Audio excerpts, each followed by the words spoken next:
Ladies and gentlemen, recorded in Fredericton, New Brunswick, Canada, it's time for Fight Night Picks with your hosts, Craig and Matt.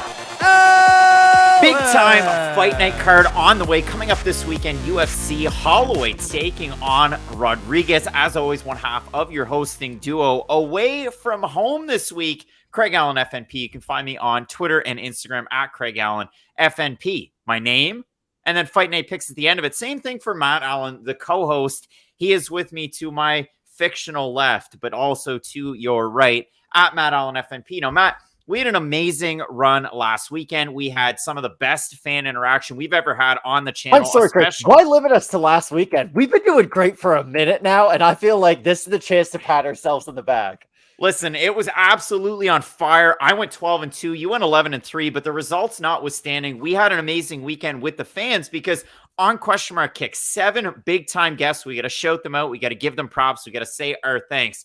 Clint from the Die Hard MMA podcast, Mike Heck from MMA Fighting, Kristen King, you can find her with Bloody Elbow, among other websites. Who else do we have? JHK, fresh off his stint.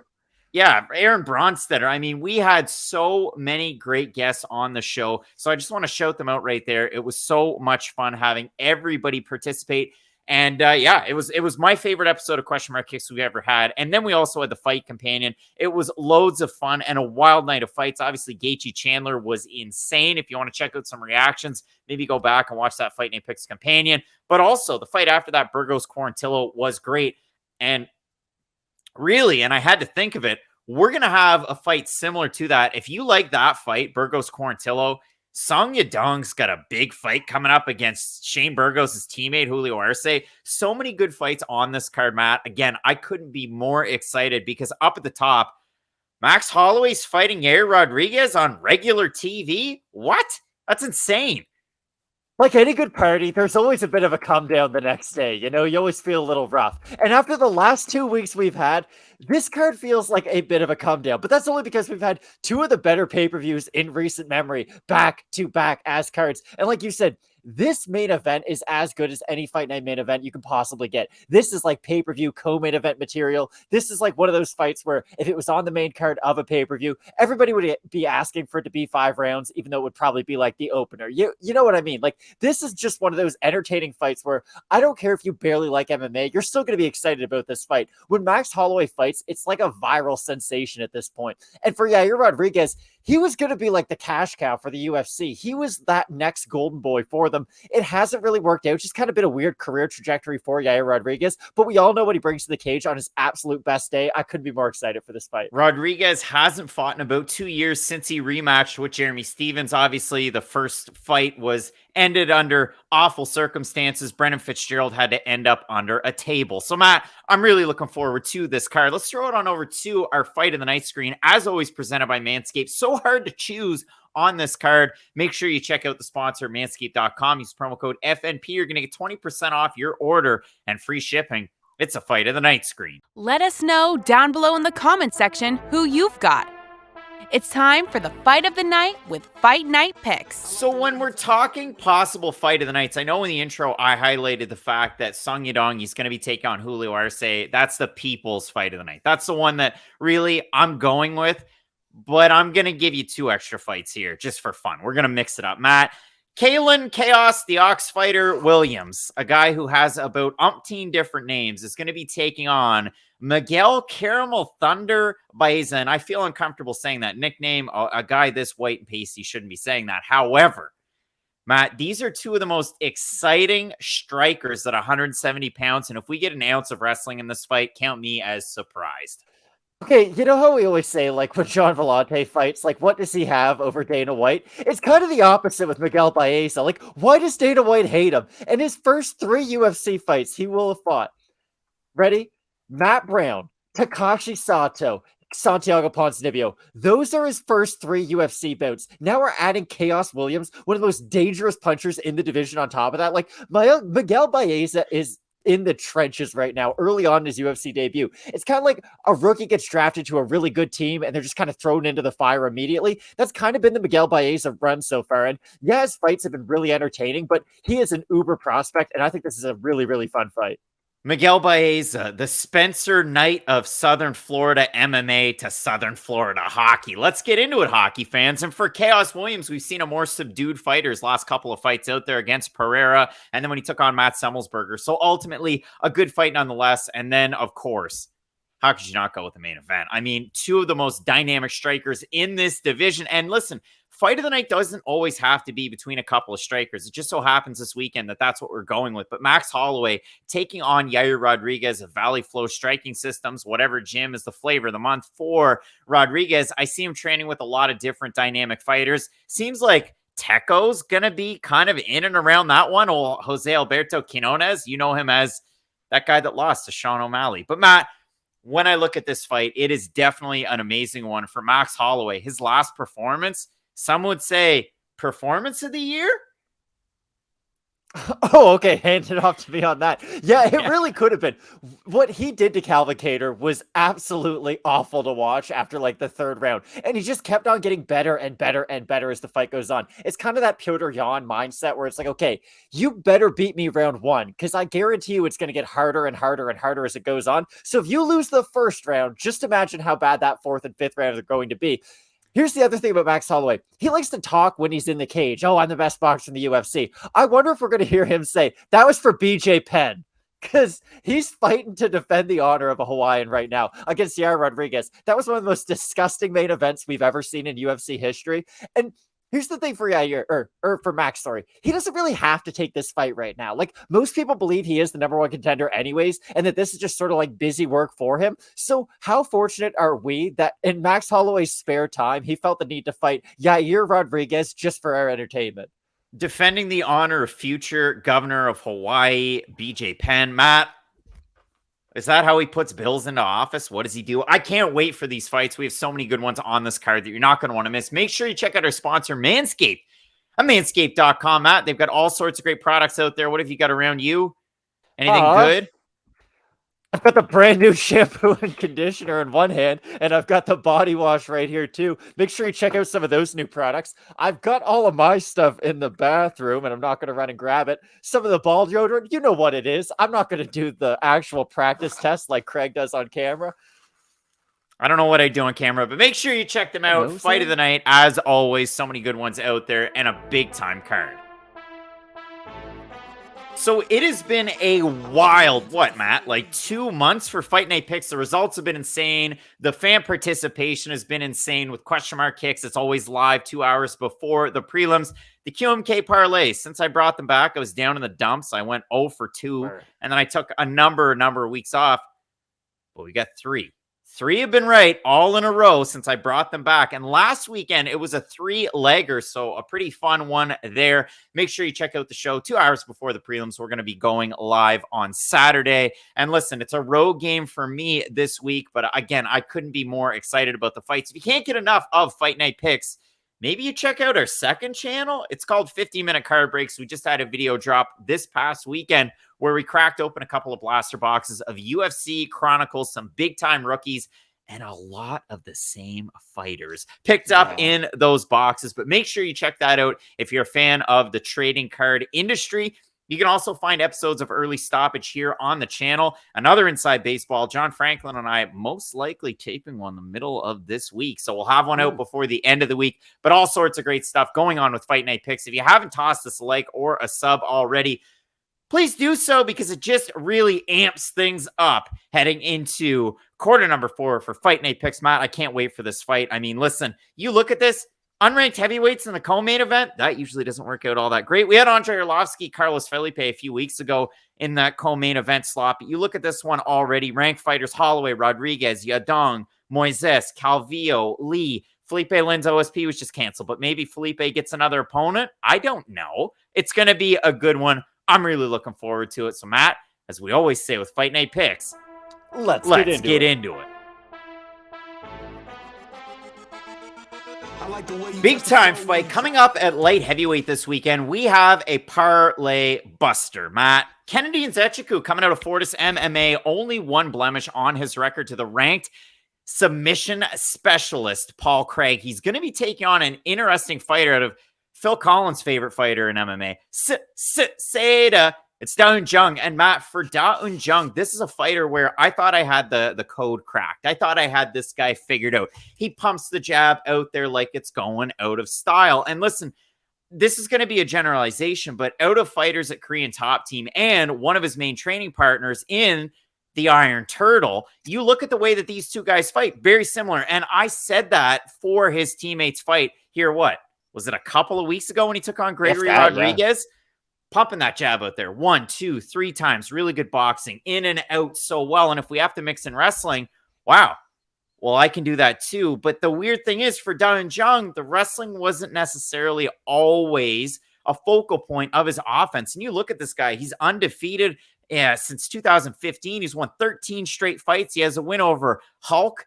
Go look that guy up, former professional wrestler and mixed martial artist. His losses, his last loss was to Rocky Martinez in 2015. Like, that's how crazy Da Un Jung's overall career has been. But in the UFC, Matt, it's been filled with, do I want to say ups and downs? It's mostly ups and one down, but you look at it so far in his UFC career, he submits Hadis Ibrahimov 2 years ago. He knocks out Mike Rodriguez with a right cross. He has a split draw against Sam Alvey, and then he comes out his next fight against William Knight. Now, the boys from Fight Night Picks were wrong that night. He went out there and wrestled William Knight, who's a pretty darn good wrestler in his own right. And Da Un Jung looked amazing in that fight. Matt, I wrote down the scorecards from MMA decisions on that one. There were 4 30-25s. There was 10 30-26s. There was 1 30-27. Da Un Jung was on so much that night. And again, I want to give credit where credit's due, because I mentioned the Iron Turtle, Jin Young Park, but the guys that he's training with right now, Si Yun Jung and Dong Jin Ha, are a couple of the guys over there that are really putting things together. Matt, Korean Top Team, again, I get it. Jin Young Park lost the other week. He was looking good until he didn't, but they're really putting it together over at that gym. But when I look at this fight, again, my mind tells me Da Un Jung's going to win this fight. And then I look at what Kennedy Nzechukwu has been able to do in his last fight. You want to talk about war of attrition? He's getting beat by Carlos Ulberg hard in the first round. And then he comes right back because Carlos Ulberg had no cardio. And then in his last fight, he's taken on, just hear me out, he's taken on Danilo Marquez, where he's in every single bad grappling position you could be at, of a guy that corners tons of fighters, Brazilian Jiu-Jitsu, black belt, like the guy. And we thought, oh, A, Carlos Ulberg's going to win. But B, well, surely Danilo Marquez is going to submit Kennedy Nzechukwu. Nope. Not whatsoever. And in the later stages of that fight, Kennedy turns it on again and gets another finish. Like, Matt, we have to finally give Kennedy Nzechukwu his flowers. And you talk about guys that seem like the nice guys in MMA. Kennedy Nzechukwu, listen, for caring with for his mother with ALS, to kind of putting his career here and there on the back burner, like, and the way that he speaks and comes across, he seems like one of the nicest guys going. Yeah, he really does. Now, I agree with everything you said, but I hate the way you framed it. This is the thing. It's not like Ulberg just got tired and that's why Kennedy won that fight. It was the pressure of Kennedy, which really chipped away at Carlos Ulberg. Like, I really think it was more of what Nzechukwu was doing well and less of what Ulberg did poorly in that fight. Because yes, Carlos Ulberg moving forward is a handful and he's got great technique and he's very flashy with his strikes. But just pressure beats a lot of that stuff. And we see it in MMA all the time. You need distance to get off all those flashy strikes. And Carlos Ulberg needed distance in that fight. And once Kennedy was able to crash forward, make it an ugly fight, he was able to land absolute bombs. Which is so strange for a guy at 6'5" with 83 inches of reach to have to crash distance. And I know even watching his Contender Series fights, Matt, before I hand it on over to you, the big thing was, can he get that fire? Can he get that killer instinct? Because he's been so reserved, especially the first Contender Series fight. And then as soon as he lets it go, he usually closes distance, throws a big right hand or a head kick. And it's like, wow, this guy's really special. Yeah, he's like Uriah Hall, kind of, where when he's aggressive and when he's on, there's barely anybody who can beat them. And it really does feel like it is kind of the mindset switch. Now, the difference is Kennedy can win fights even without the knockout or without the stoppage. With Uriah Hall, he kind of relies on that stoppage a little bit too much. Like, there's not a lot of Uriah Hall unanimous decision wins out there because he is so reliant on that one strike capability. But with Nzechukwu, he can win just based off of his volume numbers. And the thing about this fight is, what? There's only 3 decision wins. I just want to say that. And I mean, 2 of them were in his first 3 fights. He's only got 9 wins. How many more decision ones do you want? Really? Yeah, a third of his wins are by decision. Like a third of them are by knockout and a third of them are by submission. What? I don't get why that's a knock. That's a really good thing to have. That's what I like out of Nzechukwu. He doesn't just have to rely on the finish because he does have really good output, especially for this division. And we saw that in his last fight. I don't know why you're shaking your head. His 2 fights ago was a great example. He's got good pressure because he could use it to beat fighters who don't have good cardio.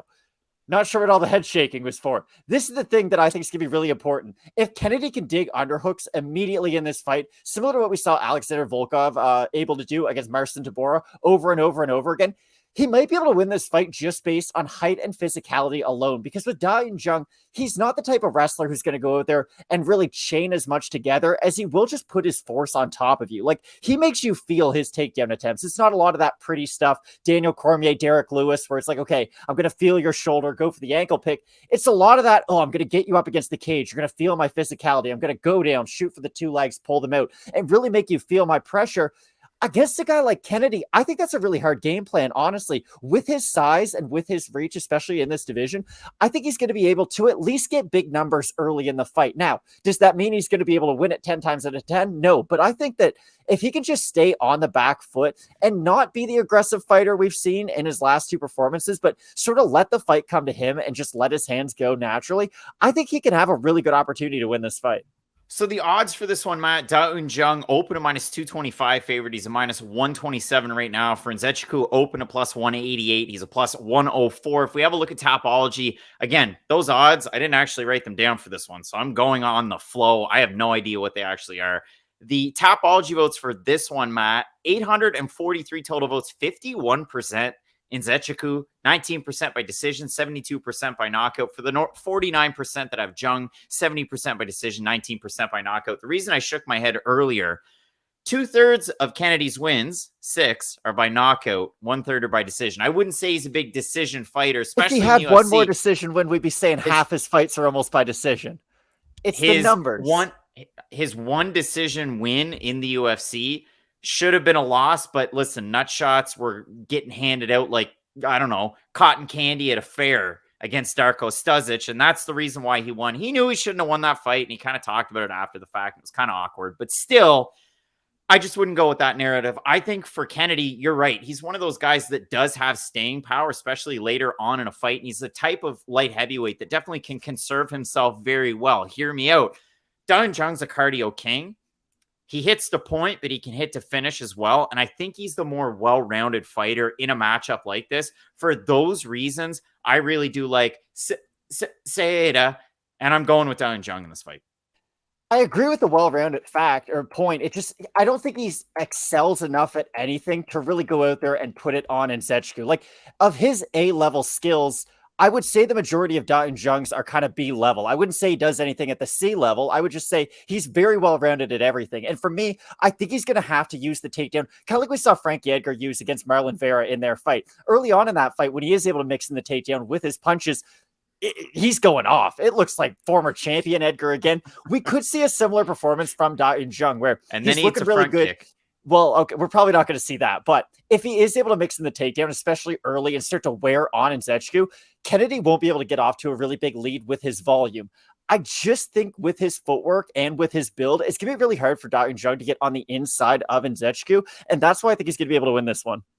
Big time fight coming up for Jung. Went 2 of 3 in the first round against Knight and takedown attempts, 3 of 3 in the second round, and 3 of 3 in the third round. It makes it for an interesting contest. But Matt, you and I are split on this pick. You have the man himself, the African Savage, Kennedy Nzechukwu, big time fighter at light heavyweight. I'm going with South Korea's Jung, and I could have mentioned an elevation joke in there earlier because you said he didn't have any C-level qualities. But Matt, this is going to be an awesome fight on a great card. Max Holloway taking on Yair Rodriguez in the main event. You're not going to want to miss this. Keep it locked in with Fight Night Picks. As we always say, let's get into it. Listen, Matt, I don't know if when the UFC thinks of Marc Diakiese, they think of that Drake song and they go, Diakiese, do you love me? Will you fight with me? Are you ever going to fight again? I want you and I need you, but you've been away. Like, when I look at Marc Diakiese, Matt, he's one of those fighters that really got on the map at the perfect time. We had Conor McGregor hitting his peak. Fighters from, Western Europe, they were popping off. And Marc Diakiese was able to come into the UFC, capture lightning in a bottle, and then lose 3 fights in a row, all the hype that he had, not compete all that often, sometimes fit himself into Drake lyric wordplay. And now he's taking on Rafael Alves coming up this weekend in a fight that is incredibly dynamic. It should be a very exciting fight. It just doesn't feel like a fight that really reaches anywhere near the surface or the peak for the Bone Crusher. And I look at his overall game. He's a guy that spent time at a number of different gyms. And for this one, just in case anybody wanted to know, from the Instagrams, it looks like Marc Diakiese has been training at All Stars Training Center with Alexander Gustafsson. And you might say, you might go, oh, well, hey, Alexander Gustafsson trains there, but there's no way, a lightweight's training with a light heavyweight, sometimes heavyweight. No, they are training together. And of course, Khamzat Chimaev, he's also training with Muslim Salikov at the UFC PI in the past week, getting ready for this fight. But I wanted to give credit where credit is due, because I've seen Coach Selman Barisha over there training with some of those guys. And I mean, he did a great job with Khamzat, getting him ready for his last fight against Li Jingliang. Obviously, with Marc Diakiese, nowhere near the same fighter as Khamzat Chimaev. But what we have seen over the progression of Diakiese's career, I don't know if it's kind of been his time in American Top Team in the past, he's become a little bit of a wrestler. What do you make of that? It's been a really interesting career for Marc Diakiese, and it feels like right now he's in his last week in Orlando version of Aaron Gordon of his career, where you know him for the highlights and you know him for the craziness of the peaks. Like, when I think of Marc Diakiese, I can't get that knockout shot of Teemu Packalén out of my memory. Like, that's recently retired, happy trails.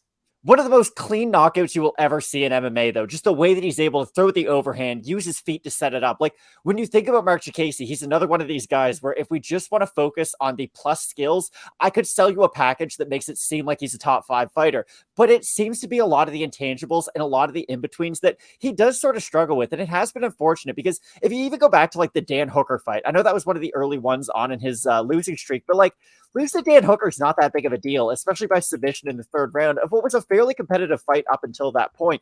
And that's what you sort of have to remember when you think about Marc Diakiese and his losing streak. He lost to Jakar Close in a really close fight, no pun intended, where he did break his foot early in that and couldn't really throw kicks. Then he loses to Dan Hooker, who's one of the top 10 lightweights in the world. And then he loses Nasrat Haqparast. Now, I will say that Haqparast loss was a really bad one, where Nasrat's able to get on the inside of his punching capabilities and just throw a lot of boxing combinations and really overwhelm Diakiese. And that was sort of the first fight where I jumped off of the Diakiese hype train, if you will. I thought, okay, 3 losses are kind of different depending on what fighters, get those losses and where they are in their career.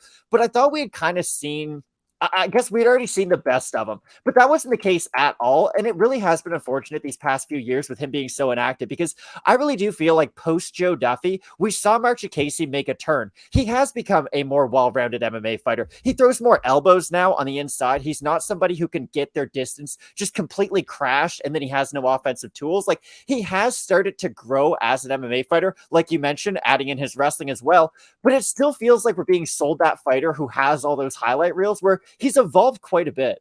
So let me go from that and what you said there. I mean, in the fight against Lando Venata, it was Marc Diakiese getting 4 of his 7 overall takedowns, 5 minutes and 8 seconds of control in that fight. Lando Venata is not an easy guy to control on the ground unless you're a super, super wrestler. So a good job by a striker getting a guy who's so shifty like Lando Venata down and beating him that way. Now, against Fiziev, you might say, oh, okay, well, he lost to one of the more dynamic strikers. But in that fight, he went 0-4 in takedown attempts, and he actually got taken down by Fiziev. Now, the first round wasn't necessarily all that close. Second round, third round, quite close between those two guys. So it was a fun fight. It was also, and I could cue it up, one of our biggest missteps with Fight Night picks and the reasons why we never, ever say lock of the night. Check out Manpreet. He's got a great channel about that kind of stuff, but we were all over Diakiese in that fight. We got proven wrong. So, Matt, we talked quite a bit about the Bone Crusher. Let's talk about Rafael Alves. This is a guy that he had a fight on Dana White's Looking for a Fight, and I wrote it down. It was a very, very long time ago. In 2019, it was a Titan FC card where Jason Soares took the cake because him and his manager went backstage, tried to get Dana's ear, and Dana's like, nah, now you're not in the UFC ever. Good job. But for Alves, they said, okay, we want to bring you on. We want to bring, give you some time, bring you on to Contender Series. And then he didn't fight for a year and a half. And he went on Contender Series, and he got kind of roughed up a little bit, and then he finishes the fight, and then he's supposed to make his UFC debut back in February against Pat Sabatini.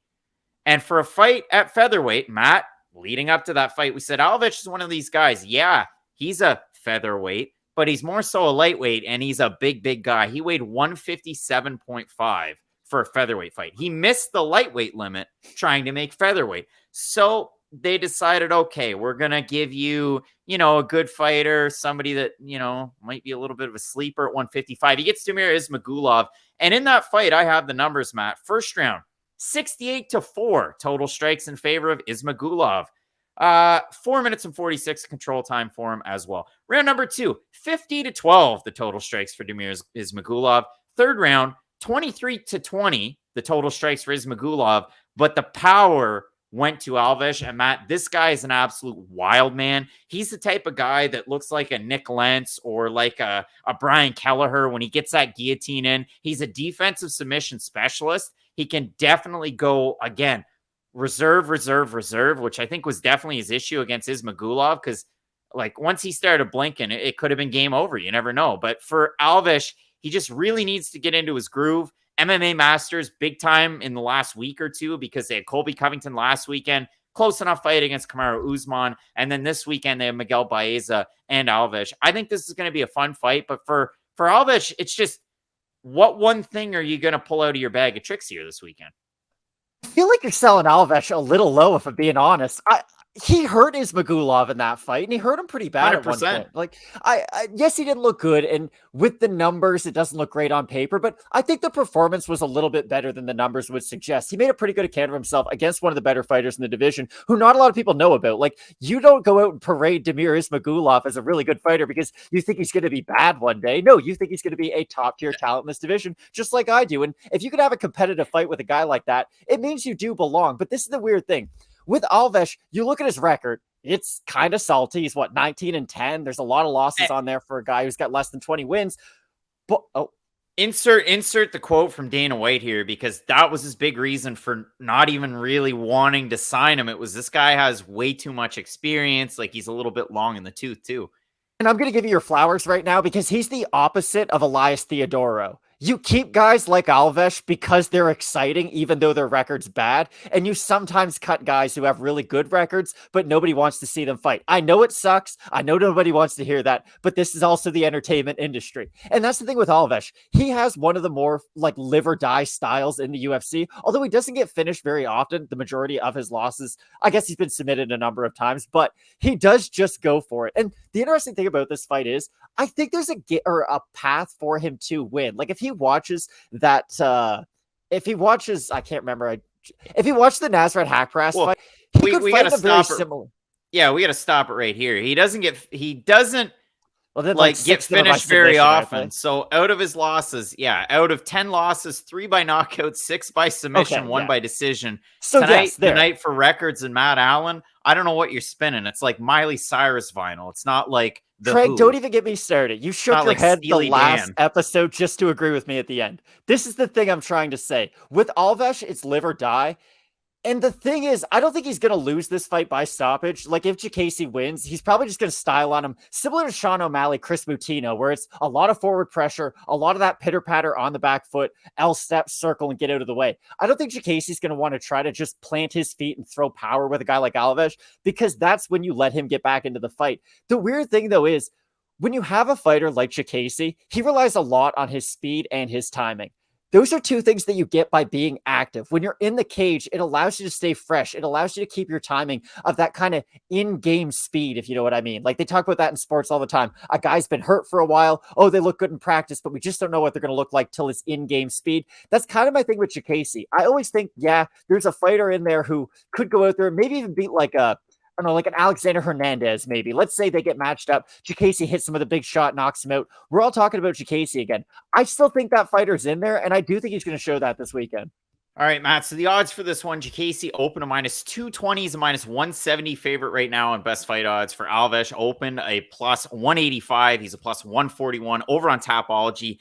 780 total votes, 79% Diakiese, 75% by decision. what is it? Alves, 21% roughly have him to win, 48% by decision, 31% by submission, 14% by knockout. Definitely a world where Alves can win by submission. So if you like him that way, maybe you want to hedge yourself, go that way. I like Diakiese, like you had said. I like him to win this one by decision. I mean, if you look at it, the sample size for Alves in the UFC, obviously it's not that big. He has one fight against Ismagulov. So again, his stats are so way down. There's no sense at even looking at that. But if you go back and you watch a lot of his fights on the regional scene, it's just not a ton of output and a lot of really power-heavy strikes that are a little bit telegraphed. So for me, I like the guy, like you said, in-game speed, little bit of a worry. I mean, it's like when Von Miller eventually comes back to the Rams, what's he really going to look like? Because he's been out for a couple of weeks. That's a period piece right in time. If you're watching this years down the road, you're going to go, what? Huh? Maybe they win. I don't know. But in this one, I'll go with Diakiese too. Could you see a world, though, and I guess I'll just try to set it up this way. If you see Diakiese with his back up against the cage early, I know I'm going to be really nervous because if he does get stood upright and if he doesn't have his feet switching stances and trying to be elusive, that's when he is going to get caught with like an overhand left. He's going to shoot for a bad takedown and immediately get choked out. But other than that very specific situation, I do like Diakiese's ability in the open space. Cross your fingers, All-Stars doesn't come up with another Hamzat 2.0 because I don't know if Marc Diakiese can handle it. But Matt, both of us going with England's Diakiese to get the win. Can't wait for this fight and the entire card. Unranked heavyweights in the co-main event, anyone? And in the main, we have your number one contender, Max Holloway, taking on a Mexican wild man, Yair Rodriguez. You're not going to want to miss that fight. So keep it locked in with Fight Night Picks, as we always say. Let's get into it. Interesting fight coming up this weekend at flyweight. We have a 500 record on the line. Cast iron Cortney Casey looking to make the walk, taking on Georgia's Liana Jojua. And Matt, I know for a fact, because I've come up against the sea of Liana Jojua fans. You're out there, you're watching this video, and if you are, you toss us a like, and maybe we have some nice things to say about her. Or maybe we'll be critical. I don't know. It's early in the video, but Matt, for Liana Jojua, it's been a weird ride so far in the UFC. She comes in on short notice. She pops up a weight class. She takes on Sarah Morris of Canada. And in that fight, Morris misses weight. She submits Jojua, who I'm sold a bill of goods on as an international master in sports, international master of sports and grappling. UWW, that's in brackets. And this I got from the UFC's Q&A page, but I've read it time and again here and there. So in university, she made her way all the way up to a master of sports and grappling. She is also a UWW world gold champ and bronze champion in grappling. She has grappling in her back pocket. You see that in her fights. That's all I have to say. And later on, I'm going to back it up statistically with what she's done in her 3 UFC fights. So she loses that fight to Morris, and I go, ooh. Well, Sarah Morris is a 500 fighter in the UFC.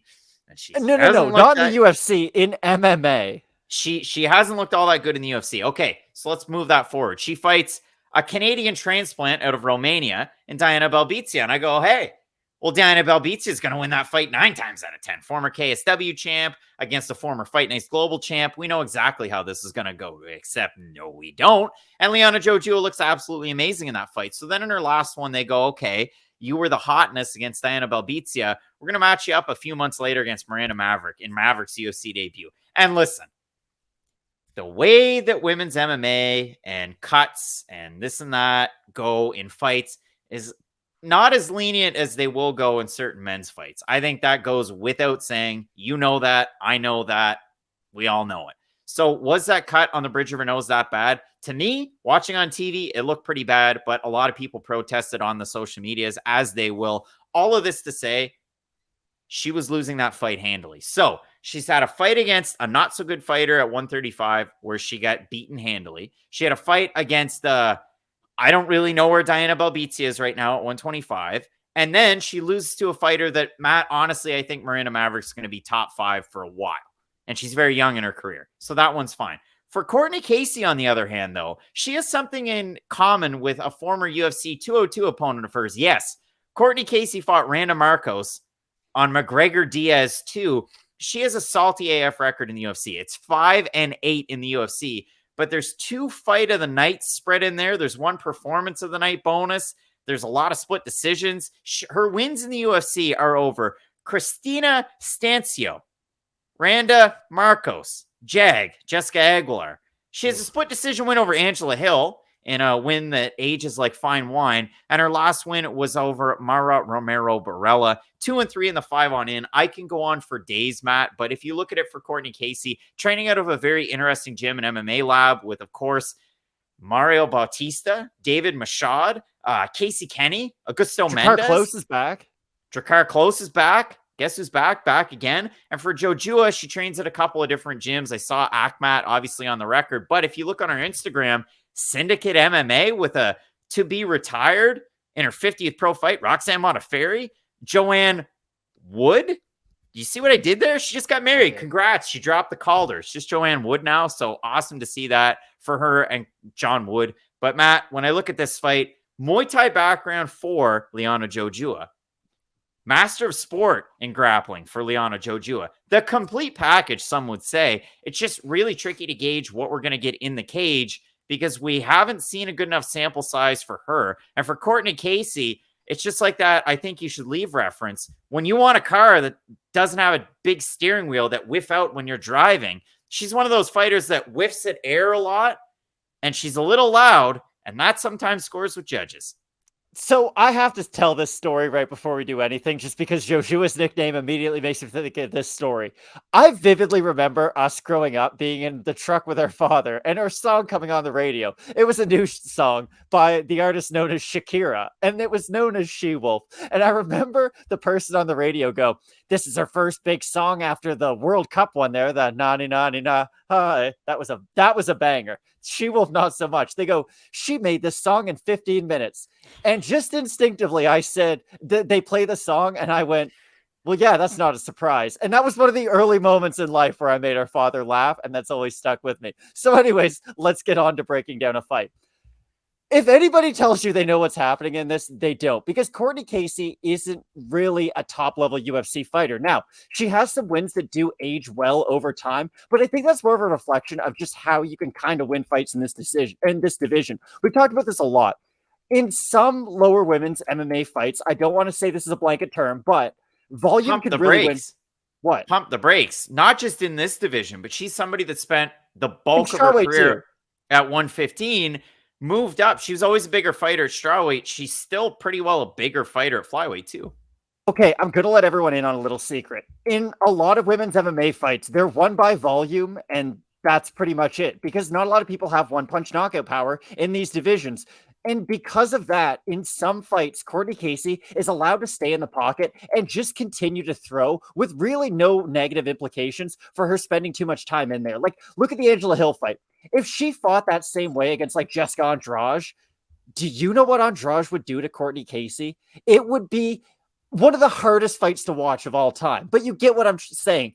Against those other volume-based fighters, she can stay in the pocket and have 50-50 exchanges with them. And if you don't have great volume yourself, then she can get away and at least start to put up decent numbers on the scorecard. The other thing that has to be said about Courtney Casey too is that she's kind of an underrated grappler off of her back. She can threaten with a lot of submissions, but the problem is she can get just held down. And that's one of those things. I know we both hate this. When a fighter's best skill is kind of hidden behind their worst weakness, which is for Courtney Casey, her submissions off her back are pretty good. Like, even go back to the Michelle Waterson fight. I know she lost that. I know I probably bring that fight up too much, but she looked pretty good off her back in that fight, and she threatened with a lot of submissions in that one. I'm just trying to say, Courtney Casey off of her back can at least threaten with enough submissions to make it uncomfortable for the fighter on top. So the real question in this fight comes down to just how good of a grappler is Jojua? Because here's the thing. There's some numbers to back it up, and they would suggest that she is a very, very good grappler. And I'm going to be here to tell you, though, the eye test leaves a lot to be desired in her overall game. Red Rover, send the stats guy over. Here we go. So you talked about the fact that Casey ends up on her back. She's able to threaten with a lot of submissions. She has 38% takedown defense in 13 fights in the UFC. That's bad. That's really, really bad. Liana Jojua, now here's the thing. If you go to UFC stats and then they have them like by rank of all time, you have to have a minimum of 5 pro fights in the UFC. Obviously, they're going to be pro fights. What am I talking about? But for Jojua, she only has 3. Morris, Belbizia, and then a middle finger as the third. Whoops. Wow. But In her last fight, she loses to Maverick. But here's the craziest thing. She has 66% takedown accuracy through 3 fights. That's number 2 behind Valentina Shevchenko at 71.8. Again, bigger sample size, less than 5 fights, but still paints a good picture. Submission average per 15 minutes, 2.2. That's number 1 in this division behind her would be Montana De La Rosa at 1.12. Negative 2.33 strike differential. That's very, very bad. And that's about all you can say about Liana Jojua. If she has another couple of fights where she keeps up the same pace with her ground game, with her takedowns, then yeah, she could end up vaulting herself into this all-time takedown artist in the division, all-time submission specialist in the division. But as it stands right now, again, very small sample size. So if we have a look at the odds for this fight, Matt, let me bring them up and average them out. For Courtney Casey, she opened a minus 150 favorite. She's minus 207 right now. For Jojua, opened a plus 130. She's plus 168. If we head on over to Tapology, total votes 849, 58% Jojua, 57% by decision, 33% by submission. For the 42% that have Casey, 81% by decision. Matt, this hasn't happened all that lately. This used to be an old occurrence, maybe once or twice a card. This has, honest to goodness, it hasn't happened in a long time. It surprises me that the underdog has an overwhelming bit of support from the public over on Tapology. So are you buying what they are selling on Tapology? Are you going with the fans here? Do you have Georgia's Jojua in this fight? If this fight was a restaurant, I'd choose not to eat. Put it that way. Like, it's just, I'm not confident in anything on the menu. I'm looking at it right now. It's just, there's a lot that I don't like about this fight, if I'm being completely honest, because there's a world out there where Courtney Casey gets taken down immediately, threatens with an armbar, and it's at least close enough to force Jojua to not just shoot reckless takedowns. And then Casey gets on her feet, just starts slapping leg kicks and jabs, and can look really good in this fight, although it's not against a great opponent. And the flip side is Jojua gets like 15 minutes of top control in this matchup, and we look stupid. I'm going to say this, though. It's similar to my Paulo Costa point. It's all eye test related with Jojua. Her grappling's not great. Like, she's going to get out grappled by top grapplers in this division. Even go back to the Sarah Morris fight. And I know that was up a division, but Morris isn't a UFC caliber fighter, if we're being completely honest. And she was able to just really out-muscle Jojua, not only on the mat, but just sort of like, she took the fight out of her. And I know people hate it when you say that, or when we say that, like, you sort of question fighters and their mentality. But like, Jojua was on top and immediately just like fell to her back and gave up top position at one point during that fight in the 3rd round. That's not a good sign. We don't want that from championship caliber fighters. We don't expect that from UFC caliber fighters.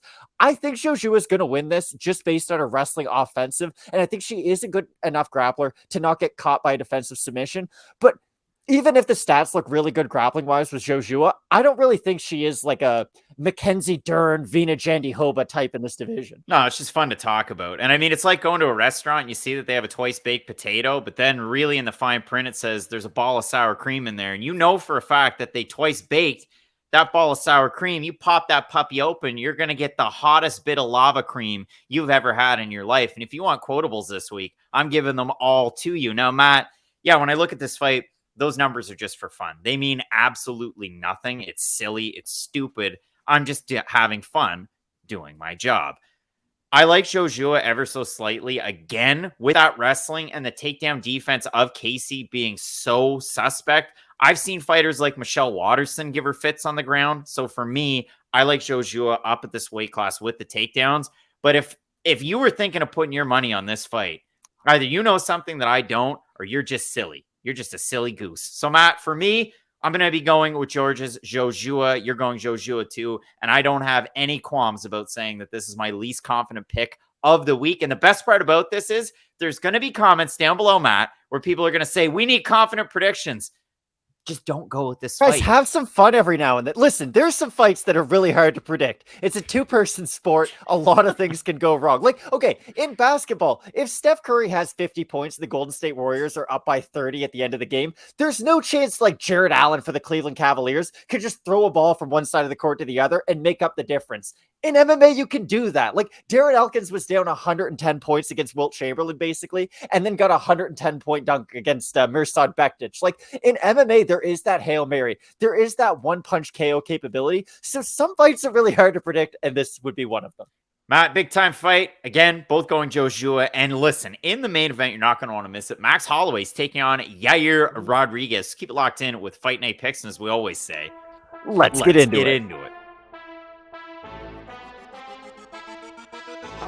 Big time fight coming up this weekend. We have the sniper Sean Woodson taking on Michigan's own Collin Anglin. And Matt, I was sold a bill of goods on Collin Anglin in his UFC debut, and I am looking at the receipt and wondering what I got, because he took on Melzik Bogdasarian in a fight where I expected just chaining the takedowns. This is a guy that wrestled all the way through. This is a guy, by the way, that took an amateur MMA fight because he just thought it would be fun before even training any type of real martial art and going to an MMA gym. So credit where it's pretty cool. For Anglin. He is a very, very fun fighter to watch. You want to see some good fights. Obviously, he gets the win over Naimov over on Contender Series, but his knockout win over Frost, his knockout win over Karsten, his knockout win over Morgan Sickinger, a guy who had a lot of pro experience. This is a guy who at his core is a very, very well-rounded and fun fighter to watch. It's unfortunate they gave him to a guy whose nickname is The Gun, and now he goes from The Gun to the Sniper. I'm sure Chris Kyle fans would be excited about this. But Matt, when I look at this fight for Sean Woodson, this is a guy that the one knock on him is, well, he doesn't really control distance all that well for being the biggest guy at featherweight. However, his takedown defense in the UFC has actually been quite good. And if you want to focus on it, he took on a very well-rounded Yusuf Zalal, a guy who I would kind of have in a category, maybe, well, he's around these guys. He's not near the top 15. He was on a run at one point. Looked like he was going to go there, but he's kind of, waiting around. I'd say 15 to 30, and that's being incredibly generous. Somewhere in that mix, he can have competitive fights there. But when he took on Sean Woodson for Zalal, he only went 2 of 17 in his takedown attempts. Now, a lot of control time, a lot of that spent up against the cage in that fight. But when Woodson was able to kind of pick his shots and go away, 104 to 55 were the total strikes in that fight. So, Matt, for me, I look at Sean Woodson and everything that he does so well, and the work that he does at Wolves Den Training Center, the little bit that he gets in with the Glory Fitness and MMA guys or MMA and fitness guys in that St. Louis region. This guy at his core was a guy that a lot of people were very excited about coming into the UFC with a squeaky clean, undefeated record, wins in the UFC, win on Contender Series over Terrence McKinney, where he's kind of losing that fight until he landed that knee, and then a win in the UFC against Crash Bosniak, and then a loss against Julian Erosa, where he was winning until he wasn't, and then he gets submitted. Matt, in this fight, it's going to be a war of attrition. I can see which guy is going to be able to win a decision. This is the fight where we find out if Collin Anglin looks like his Tinder profile or if he doesn't at all. Because Matt, let's what say does he his Tinder does. profile look like? Whoa. Oh, like a great wrestler. He's got Collin Anglin right now is like you swiped right on a 9. You've been talking for a couple days. You're going to go get drinks. Everything seems like it's going to go really well. And then you show up and they just act really weird the whole time. And they still kind of look like that person, but just all the personality is not really there. With Collin Anglin, it's like, okay, I know you're great at wrestling. I know you've got great power. You've at least shown the ability to have a really good gas tank in your fights, but you have to show me that at the highest level. And the weird thing about Sean Woodson is, even with a win in this fight, I know we're both going to have question marks about no matter who wins. Even if Woodson wins, we can still kind of point to Anglin and say, hey, he didn't look great against Bogdasarian. Maybe he is just kind of a wrestler. Maybe he did lack sort of the ability to mix his martial arts a lot. And even if Anglin wins, we're going to point to Sean Woodson and it's just sort of inability to deal with forward pressure in a lot of his fights. So this, I think, could result in a really, really fun matchup. I think this could be fight of the night, sort of buried deep down on the card. But I do find it a really hard fight to predict because with Woodson, it's really going to matter if he can damage Anglin on the way in, not so much what happens in open space. I expect Woodson to win sort of the in-betweens or the stagnant moments in this fight just because he is more of a, I don't even want to say he's more of a volume striker, but he's the more natural striker. Oh, no, he is. No, he is. I'm just trying to say, he's the more natural striker of the two. So I just expect him to find the holes in those open areas. But where I really expect Woodson to excel at is those in-betweens. When Anglin does try to shoot from far away, that's where I expect Woodson to catch him. It's not just his nickname being the sniper. It is his ability to catch guys on their way in, which is a bit of a double-edged sword because like we saw with Julian Erosa, if you're not able to land that one big kill shot, if you're not able to submit him on his way in, then pressure will really get to Sean Woodson. And I guess this is the question I'm going to bring it back to you with. I think we both see Woodson, at least in the first round with all of his cardio, as being a potential top 15 guy if everything goes right. My question is, what kind of fighter do you think Woodson is after that first round once his fatigue does set in? Because he does seem to be a completely different guy, and I do seem to worry about him. If things don't go his way in that first round, how is he going to look in the second and third where he's trying to mount a comeback? I've seen him turn it up in fights. I saw him turn it up against Kyle Bochniak. Round 1, round 2, round 3, he turns up his output against Julian Erosa. That was the one where, okay, it was a little weird. I mean, he turned it up from round 1 to round 2, and then in round 3. But that's my whole thing. If Julian things are Erosa going started his to catch way, up. they will always go his way. My question with Woodson is, when the going gets tough, does he also get... It's like Lamar Jackson. You know a lot more about football than me. Lamar Jackson was 0 for 6 with comebacks, but he's got, 3 comebacks in the last, 3 or 4 games? He's starting to show that. With Woodson, I doubt his ability to come back in fights.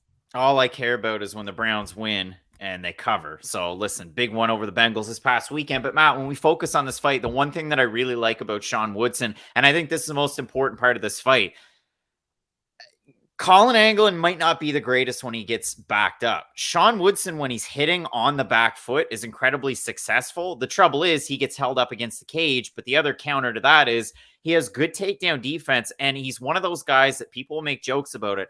He understands his length very, very well, and it works out tremendously. It's like watching Neil Magny fight at 145 pounds. That's exactly what it is. He knows that length. He knows that strength. Both guys fight relatively similar. Neil will mix in the takedown a little bit more. He's more adept on the ground for sure than Sean Woodson is, but striking-wise, takedown defense-wise, they can use the cage very well and use that range very well when they need to, and I think pumping those shots up tight up the middle, a very good job there too. So Matt, we won't focus on this one for too much longer, but we have a look at the odds for this one. I'm bringing them up. Sean Woodson open to -300. He's -292 right now. Collin Anglin open to +250. He's +230 right now. Hazard a guess at the Tapology votes because they're a surprise to us. They are to you. I'm going to say over under 70% Woodson. What would you say? I think probably over. I doubt a lot of people are impressed after Anglin. Oh, probably over. I doubt a lot of people are impressed after Anglin. So, it's probably over. I doubt a lot of people are impressed with Anglin after his UFC debut. All right. 851 total votes. Matt's yelled in all of our ears. 90% Woodson, 75% by decision for the 10% that have Anglin, 61% by decision. This is something that we don't often do on the show because I write the odds down beforehand. Let's say fight goes the distance. There's 3 sites that have it -165. That's a little bit more sexy than picking Woodson to win. But maybe you like the fight to go to decision. I do. I think Woodson's going to win a decision here. I think the volume is going to be a problem. And I think, again, I know how good his takedown defense is. I think Youssef Zalal is a good wrestler. I know Collin Anglin's a very good wrestler. But I do like Woodson in the situation because he's gone up against wrestlers before, not just Zalal. I agree 100%. Again, he's shown that ability to defend takedowns, be able to volume strike against wrestlers too, because that's almost like a weird mental hurdle some fighters have to get past is, do I really want to let my hands go against this wrestler? Because that's when they will shoot on me. Sean Woodson doesn't really show that. Like he's not afraid to really let his hands go, really believe and trust in his combination. So no, I agree with you 100%. I like Sean Woodson. Give me a big time promo with like Craig Berube and Colton Pareko. Let's get the Blues involved with Sean Woodson. Let's have some fun with it, Matt. Both of us taking Sean Woodson to get the win, and you're not going to want to miss the rest of this card, including our main event, Max Holloway taking on Yair Rodriguez. So keep it locked in with Fight Night Picks, and as we always say, let's get into it. Absolute banger at 170 pounds. Coming up this weekend, we have Miguel Baeza taking on Khaos Williams. Matt needs a drink. I got to fix my headphones. That's how fired up we are for this fight because both of these guys are Julian Lane style fighters. They come to bang. And for Baeza, that kind of got him caught in his last fight against Santiago Ponzinibbio. It's gotten him caught against Matt Brown, but he finished that fight. And if you look at it for Baeza, again, he was squeaky clean. He was unblemished until he took on Ponzinibbio. But even before that, a big win over Takashi Sato. So, Matt, I look at this fight, couple of guys that have great fighting styles. It makes for that exciting fight. I want to throw it over, though, because for Baeza, he's never really gotten away from that. It never really got him in trouble until his last fight. For Khaos Williams, he went with that style, and he was able to come into the UFC, knock out Alex Morono, knock out Abdulrazak Al-Hassan. And then he comes around to fighting another wild man in a fight of the night style against Michel Pereira. But in that fight, they both fight conservatively. And then he comes out in his last fight and fights Matt Semmelsberger, and he also fights conservatively. So my problem with this fight is, which Khaos do we get? Do I get Khaos or do I get Collin? The thing is, nobody's beaten Khaos Williams in the UFC except for himself yet. Even the Pereira, like if you look at the Pereira win, you could say that was a close fight. It could have gone either way. I know the 100%. striking numbers, I think, favored Williams a little bit, but Pereira got a couple takedowns, but that was a close fight. It was, and like you said, it was awful. Like for those two guys being in the cage, everybody had these crazy high hopes for these explosive strikers. Not a great fight. I thought he looked pretty good against Semmelsberger, though, for this reason. At the time, I think that was a weird matchup to make because we thought, at least in our minds, like, okay, Khaos Williams is almost like a borderline top 15 guy other than his last performance. And we didn't really know what to think about Semmelsberger up until that point, or at least I didn't. But from at least what my opinion is of Semmelsberger now, I think that was a really, really nice win from Williams. And the weird thing about this fight is that I think Miguel Baeza is by far the more technical guy. I think he's the more long-range striker. I think he's the prettier striker, the flashier striker. He has the more, I would just say, ability and technique in basically all of his strikes. My issue is that Miguel Baeza is so hittable. It really does make me worry. And that is something that you can improve upon as you do get older. And he is a younger guy. Don't worry, I'm about to give it to you. But Miguel Baeza, to me, is at this weird point in his career where it's kind of like we saw this newer version of Justin Gaethje, where yes, Gaethje gets into these crazy fight of the nights, but like he's a pretty technical fighter too at the end of the day. With Baeza, if he wanted to steer into that, like I'm going to become more technical, I'm going to throw a beautiful left hook, work on my jab, set things up with my leg kicks, I think he does have that top 15 talent associated with him. What I do question is his ability to just not get dragged into a firefight. That was kind of the story on Dustin Poirier a lot early on in his career, where it was, okay, he's got great boxing, he's got great jiu-jitsu. Why the hell does he just go out there and brawl? So for Baeza, I think he's in that same category. If he can stay composed and stay technical, I think he can beat most fighters in this division outside that top 20 range. But if he does start to get his chin checked more and more and more, like Khaos Williams isn't the guy you want to be testing your durability against in the UFC. No, and I mean, that's just it. You look at Williams when he came into the UFC, and it was like, okay, well, he has wrestling, but he knocks guys out, and his striking's a little unpolished, but then he comes in and gets wild flash knockouts in his first two fights, and it's like, oh, okay, throughout everything I know about Khaos Williams, I got to go back to Walmart and buy whatever they're selling now. So then I look at his last two fights, and he trained a little bit at Jackson Wink ahead of his fight against Matt Semmelsberger. It looks like from the Instagrams, like, I think, did he have a vacation to Mexico? I don't know why he's got so many pictures of Mexico in the last few weeks. And then in his Instagram live from today, or I guess his stories, and we're Monday, November 8th as we tape this one, he looks like he's training out of Murcielago MMA in Michigan. So who else is around him, Matt? We've got New Mansa, Joaquin Buckley. Like there's a number of fighters around. For Baeza, MMA Masters like it's always been. The thing that scares you, though, for Baeza, the UFC fights that he's had, he fights Hector Aldana and finishes him. He fights Matt Brown, finishes him. He finishes Takashi Sato. And it's like, okay, this guy's really special. We look at the strikes landed per minute to absorb, significant strikes landed per minute. The average in the UFC right now is 3.33 per minute. Baeza, 5.3 landed to 5.09 received. That's a lot of damage. Like that's Phil Swift's got Christmas commercials out right now. They should put Miguel Baeza on the side of that putty.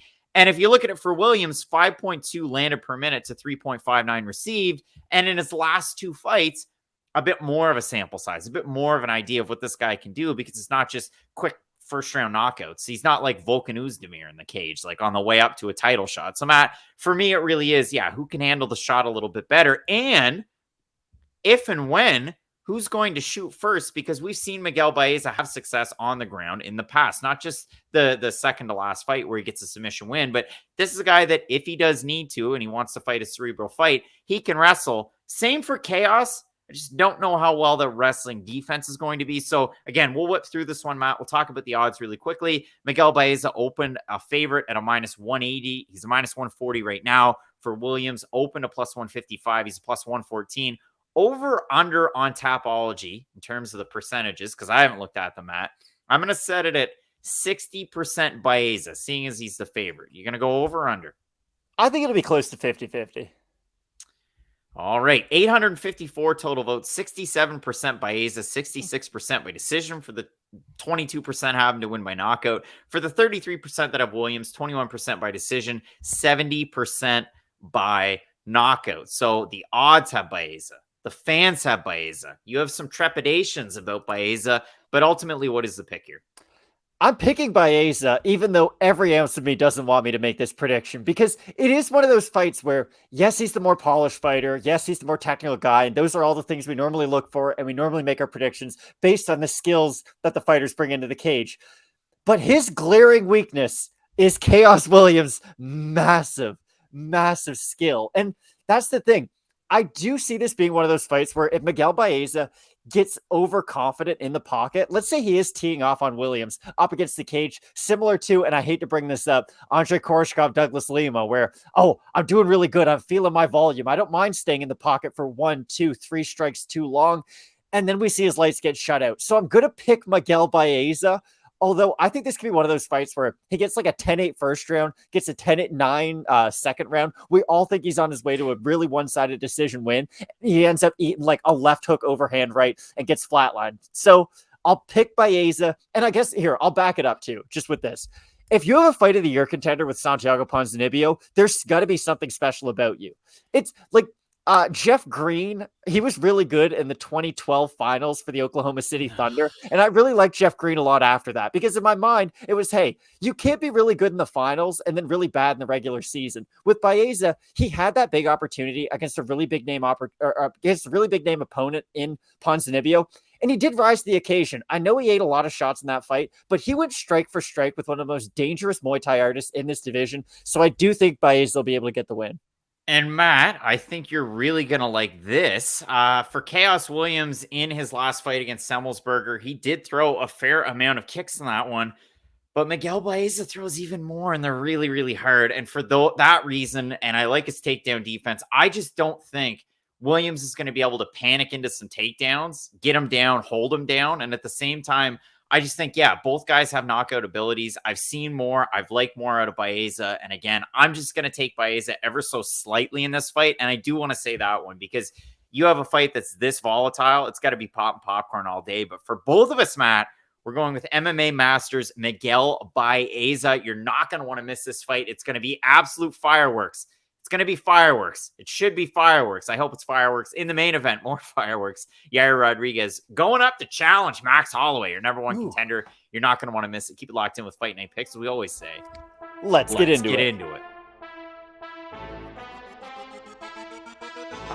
Interesting fight coming up at women's flyweight because we have a fighter in Cynthia Calvillo just waiting, wishing, and hoping for that 2021 turn that Andrea Lee was able to get for herself, Matt, because if we look at this one, Lee was a favorite in just about every single one of her fights, and she just really couldn't string it together. Split decision loss to Joanne, less the Calder. Now it's just Wood. She loses that fight. Then she goes up against Lauren Murphy, loses split decision. Then she fights Roxanne Modafferi, loses the unanimous decision. And then it's like, okay, we're in no man's land. Here's Antonina Shevchenko. And what does Andrea Lee do in that fight? Almost everything right. She really does. She looked very, very good in that one. And you want to talk interesting Instagram games. Andrea Lee, and when I got ready for this fight, and when I got my notes ready, I should say, she's been cross-training with so many different fighters at so many different gyms. So I didn't want to just put the gym that she trains at in Texas or the gym that she trains at in Shreveport. I put Scorpion Fighting Systems, where she spent time with none other than Miranda Maverick, getting her ready. So it's just been interesting. You really should check out Andrea Lee's Instagram because it's just a litany of training partners and very, very high-level women in competitive divisions for her. Same thing can be said for Cynthia Calvillo, Matt. I could not tell you all of the gyms she's trained at throughout her career. I know Team Alpha Male is one of them. I think Collin Oyama trained her for a number of fights. She's been at Extreme Couture for her last number. But the reason why I started this video, Matt, by saying she wants one of those 2021 turns like Andrea Lee was able to have is because Cynthia Calvillo came at the 125-pound division and blew the doors off and beat Jessica Ai and looked amazing in a main event. And then her last two fights, she takes on Caitlin Chookagian and loses the pop decision. And then her last time out, they went, okay, we'll give you Jessica Andrade. You're going to lose. You're going to lose that one by finish. Oh, by the way, Matt, That fight was a month and a couple of weeks ago. Your thoughts? Okay, I'm going to pat myself on the back because I made so much money when Andrade fought Calvillo. Like, I was so confident Andrade was going to beat her. I don't know what it was, but it was, if you look at everything Calvillo does really well, it kind of relies on her opponent making a ton of mistakes for her to pull it off. Because the thing about Calvillo is she is this really great grappler. She's got phenomenal submissions, and her transition game on the ground is what makes her really high level. I remember in the Casey O'Neill Antonina Shevchenko video, we made a really big point to bring up the fact that for every martial art's sake, Antonina Shevchenko is at least like an 8 out of 10 in them. Her kickboxing is very good. Her Muay Thai is very good. Her jiu-jitsu is very good, as is her wrestling. It's just that she's not great at all the in-betweens, all the intangibles, all the kind of scrambling, and you know what I mean? Just all the ugliness that MMA kind of is. Cynthia Calvillo doesn't struggle with that at all, and that's what Andrea Lee used to beat Antonina. Like, that was the fight that made us all realize, like, oh, Antonina is good if she's in like set positions, but if she isn't a scramble, if she isn't one of those like weird half guards where it matters whose legs are on top to end up in top position, that's where she struggles. Now, Andrea Lee was able to just kind of use her MMA experience and her overall knowledge to win that fight, but I don't think this is a fight that just your veteran savvy is going to be able to get you over that hump. And the weird thing with Andrea Lee is that she was kind of the original Caitlin Chukagian of the division before Chukagian moved down from 135, because Lee moves on the back foot, throws out the jab, kind of one of those back foot strikers, if you will, not really an aggressive person to go forward a lot. But Calderwood showed that if you can cut the cage off when you're fighting Andrea Lee, it makes your life a lot easier. If you just follow her around, then yes, she will be able to get the jab off and really tee off with a lot of her volume shots. But if you can corner her and really get her locked down to one spot in the cage, Calderwood was able to use her leg kicks and her elbows to really corner her down. I think Calvillo's just going to use takedown attempts. And the weird thing about that is Calvillo's not this plus wrestler by any means, but what she is really good at is getting you up against the cage, getting you to turn your back, and then she kind of like, she does that Damian Maia, like, I take your back while we're standing up against the cage move. I just, for Calvillo, I think this is just like another warm-up. I know this seems weird, but it felt like the UFC was trying to give her a showcase fight against Andrade only a month ago, and it was like, okay, if you beat Andrade, it's like, well, you've won a main event, which doesn't happen a lot in this division. You won a 5-round contest against the former number 1 contender. If you could beat Andrade, then we really could have seen like Cynthia Calvillo versus Valentina Shevchenko at one point. And I feel like this is the fight to get her back on that track. Except she got finished a month and a few weeks ago. That's the thing. And does Andrea Lee have Jessica Andrade power? No, nobody does. It wasn't a real stoppage, though. This is what I'm going to say. This is what I hate. She didn't get knocked out as much as she gave up and the ref stopped it. Well, I don't know. The ref just stopped it. She couldn't. But if you turn your head like shots, she didn't really get hit by a clean shot, though. Is my thing. So, like with Calvillo. Oh yeah.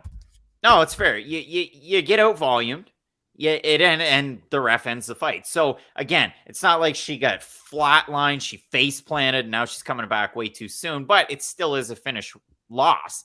Not that long ago for Andrea Lee. Again, you've got the connection with Miranda Maverick. She trained at Pound for Pound Fitness before her last fight with Tisha Torres and the gang. So it is a really interesting look for Lee with the training partners. Same thing for Calvillo at Extreme Couture. Again, a litany of training partners. Who do we want to pick, Matt? Dan Ige trains there. Who else? Kai Kamaka's pretty good wrestler. Your boy Justin James. We always bring him up whenever we talk about Extreme Couture. Good wrestler when he wants to wrestle. So a lot of different people over there. Again, the volume numbers definitely support Andrea Lee in that game. But again, if you want to play the takedown game, 57% takedown defense for Lee, that's an opportunity for Calvillo to take over. Matt, the odds for this one, let me bring them up. Calvillo opened a minus 150 favorite. She's minus 120 right now. Lee opened a plus 130 underdog. She's a minus 102 or thereabouts on best fight odds. Tapology votes, let me see. 843 of them, 70% Calvillo, 89% by decision for the 30% that have Lee, 80% by decision. Here's my question for you, because I care about who you think is going to win. Do you see a finish in this fight? A. And B, I think Calvillo is some more opportune at finishing this one. So do you think Calvillo is going to be able to finish this fight if you see her winning? So yes, I agree with your point. If there is a finish, it will most likely be Calvillo finishing Lee. I know Lee is coming off of a finish win over Shevchenko. It was a nice submission. I don't think Adria Lee can grapple with Cynthia Calvillo at all in this fight, though. With Calvillo, she's not the most dominant of grappler in the sense that, okay, if you're in top position, you just can't stay there. It's like hot lava. Oh, just get back up to your feet. She's not like a Brian Ortega where it's like, okay, every second on the mat, you're in danger of being submitted. But she's good at tying up your hands. She's good at wasting minutes on the ground. And what I really like about Calvillo's game is that if she is able to get the takedown, it's really draining for her opponents. Like you can tell, it saps their cardio quick because the thing with Calvillo is she will go from full guard to half guard, try to break down your legs. She won't allow you to just go full guard and try to do that lockdown, because in that lockdown position, the bottom fighter's not wasting a lot of energy. But if the top fighter's moving around a lot, forcing them to use their guard in dynamic ways, that's going to really, really sap the fighter on bottom. So I do like Calvillo. It just really, it's based on her overall ability to grapple. In Andrea Lee's fights in the UFC, she has a fight of the night against Veronica Macedo. Macedo took her down. She fought Ashley Evans-Smith and beat her. Smith took her down twice. She fought Montana De La Rosa. She won that fight. De La Rosa took her down 5 times. She lost to Joanne Calderwood, who took her down twice. She lost to Lauren Murphy, who took her down twice. She lost to Roxanne Modafferi, who took her down 4 times. The only fight in the UFC that Andrea Lee's ever fought in where she didn't get taken down was against Antonina Shevchenko, where she took Shevchenko down and submitted her. Calvillo will most likely take her down. It's a tough fight for me, honest to goodness. It really is. I know the fan vote, 70% Calvillo, 30% Lee. The odds are relatively close. I like Calvillo ever so slightly, but again, I've thrown out your red flags. She got finished, however you want to take it. She got finished not that long ago. So how's she going to be able to come back from that? And Andrea Lee's a fighter that's like a Swiss Army knife. She is quite good at a lot of different things. It's just, can she get back, or can she get up off her back in some of those positions? And will she have the opportunity to tee off on volume in her fight against Calvillo, which Chookagian was able to do it. We've seen that happen in the past. So I'm really interested to see that. I ever so slightly have Calvillo in this fight, though.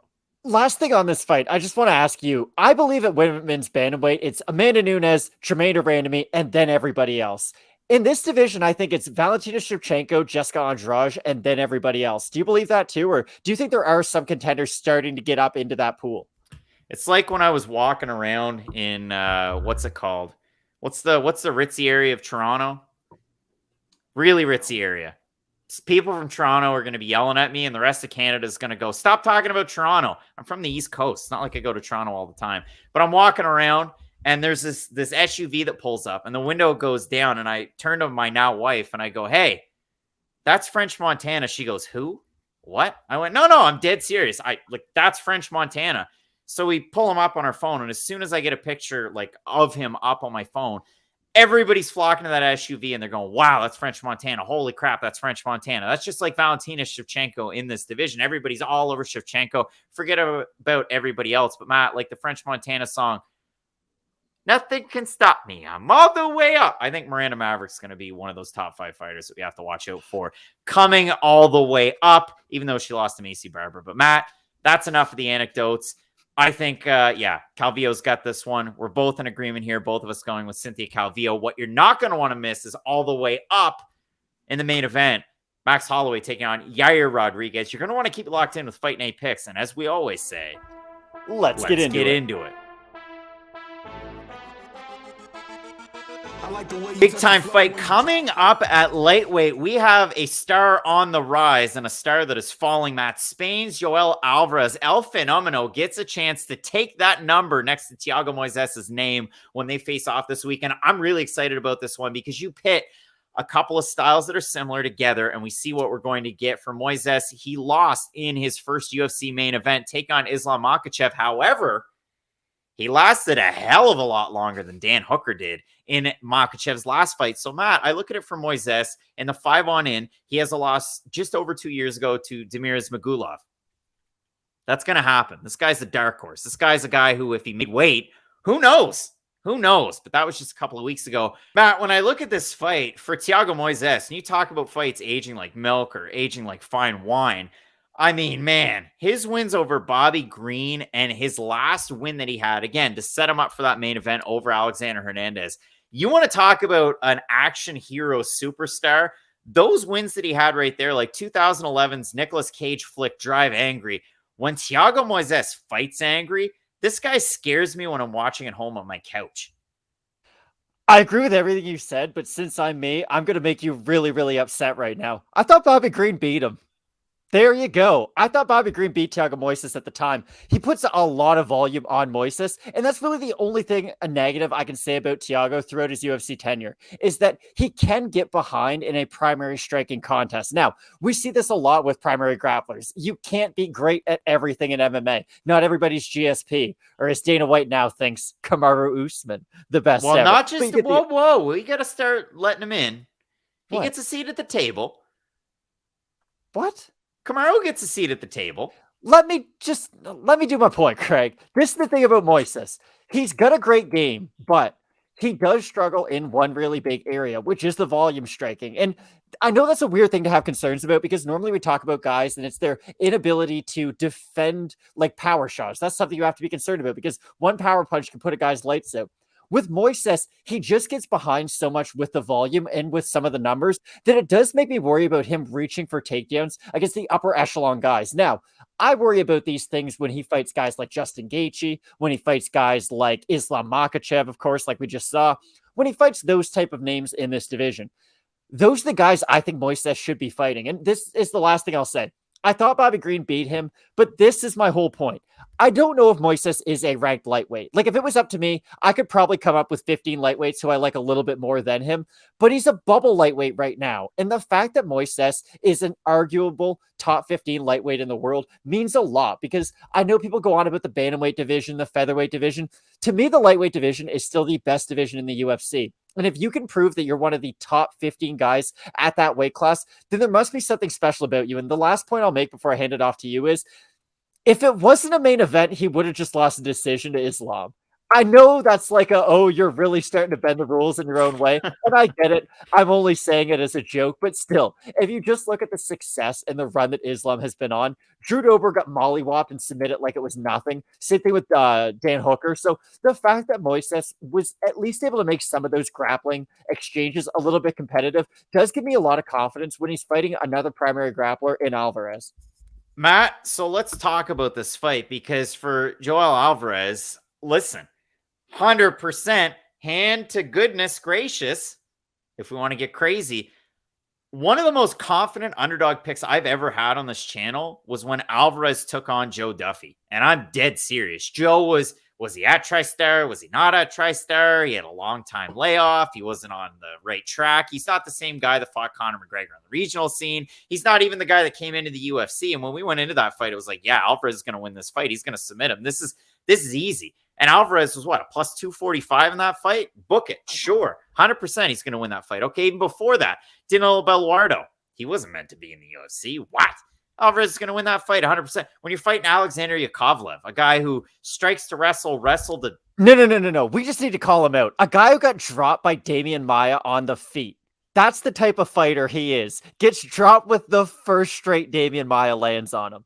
Yakovlev, not ready for primetime player like on SNL. And for Alvarez, he gets him caught in this very, very slick submission. And if you want to get caught in a trap, you go into UFC, you go into fightmetric.rds.ca, you go into upcoming, then you find this fight, and you look at the numbers. Significant strikes, they favor Alvarez. You look at the numbers in terms of sub attempts per 15 minutes. They favor Alvarez. And in a vacuum, that all looks great. On the back of a UFC Chronicles card, 15-minute card breaks, their second channel, check it out. On the back of a card like that. More, though, that you're just not successfully finishing them. For Alvarez, they look really good. And by the way, out of those fights, Matt, he has 3 finish wins. So no, he is very, very successful against those guys. Great 3-fight win streak. I see this as too much too soon. Joe Duffy was nowhere even close. Like, he was smoking cigar, like golf references. He was having a case of beer with the boys, sitting at the table smoking cigars when he fought Alvarez. Like, we're not even close to the prime guy. So, Matt, when I look at this fight, Thiago Moises for the odds in this one is a pretty big favorite. Open to minus 130. That's a surprise. minus 243 right now. Alvarez open to plus 110. He's plus 194. I haven't looked at the Tapology votes, Matt. I'm going to guess 85% Moises over under. Yeah, probably over. 890 total votes, 70% Moises, 74% by decision. For the 30% that have Alvarez, 49% by decision, 33% by submission. I mean, honest to goodness, I'm dead serious. Alvarez is a very interesting fighter. His UFC debut, Demiris Magulov, who then would go on to fight Thiago Moises and beat him too. So that's kind of fun. Former common opponent. Thiago Moises is a lot better of a fighter than Joel Alvarez and way better on the feet. And I know Alvarez continues to make gains in his stand-up. You go to his Instagram, he's wearing the knee pads, he's wearing the boxing gloves, whatever. He does have a good ground game. His ground game is nowhere near Thiago Moises's. Okay. And Matt, put me on a poster. You got an inch and you took a mile, Craig. You got to slow down a little. Hold on. This is like you saying, Jacare's never going to get submitted by Andrea Muniz. That's never going to happen. I don't see Thiago Moises getting beat by Joel Alvarez, and I'll just leave it there. Your confidence is making me want to pick Joel Alvarez, and that's just me being 100% honest right now. This is the thing. Thiago Moises should be able to win this fight. He's the much better fighter in the majority of areas.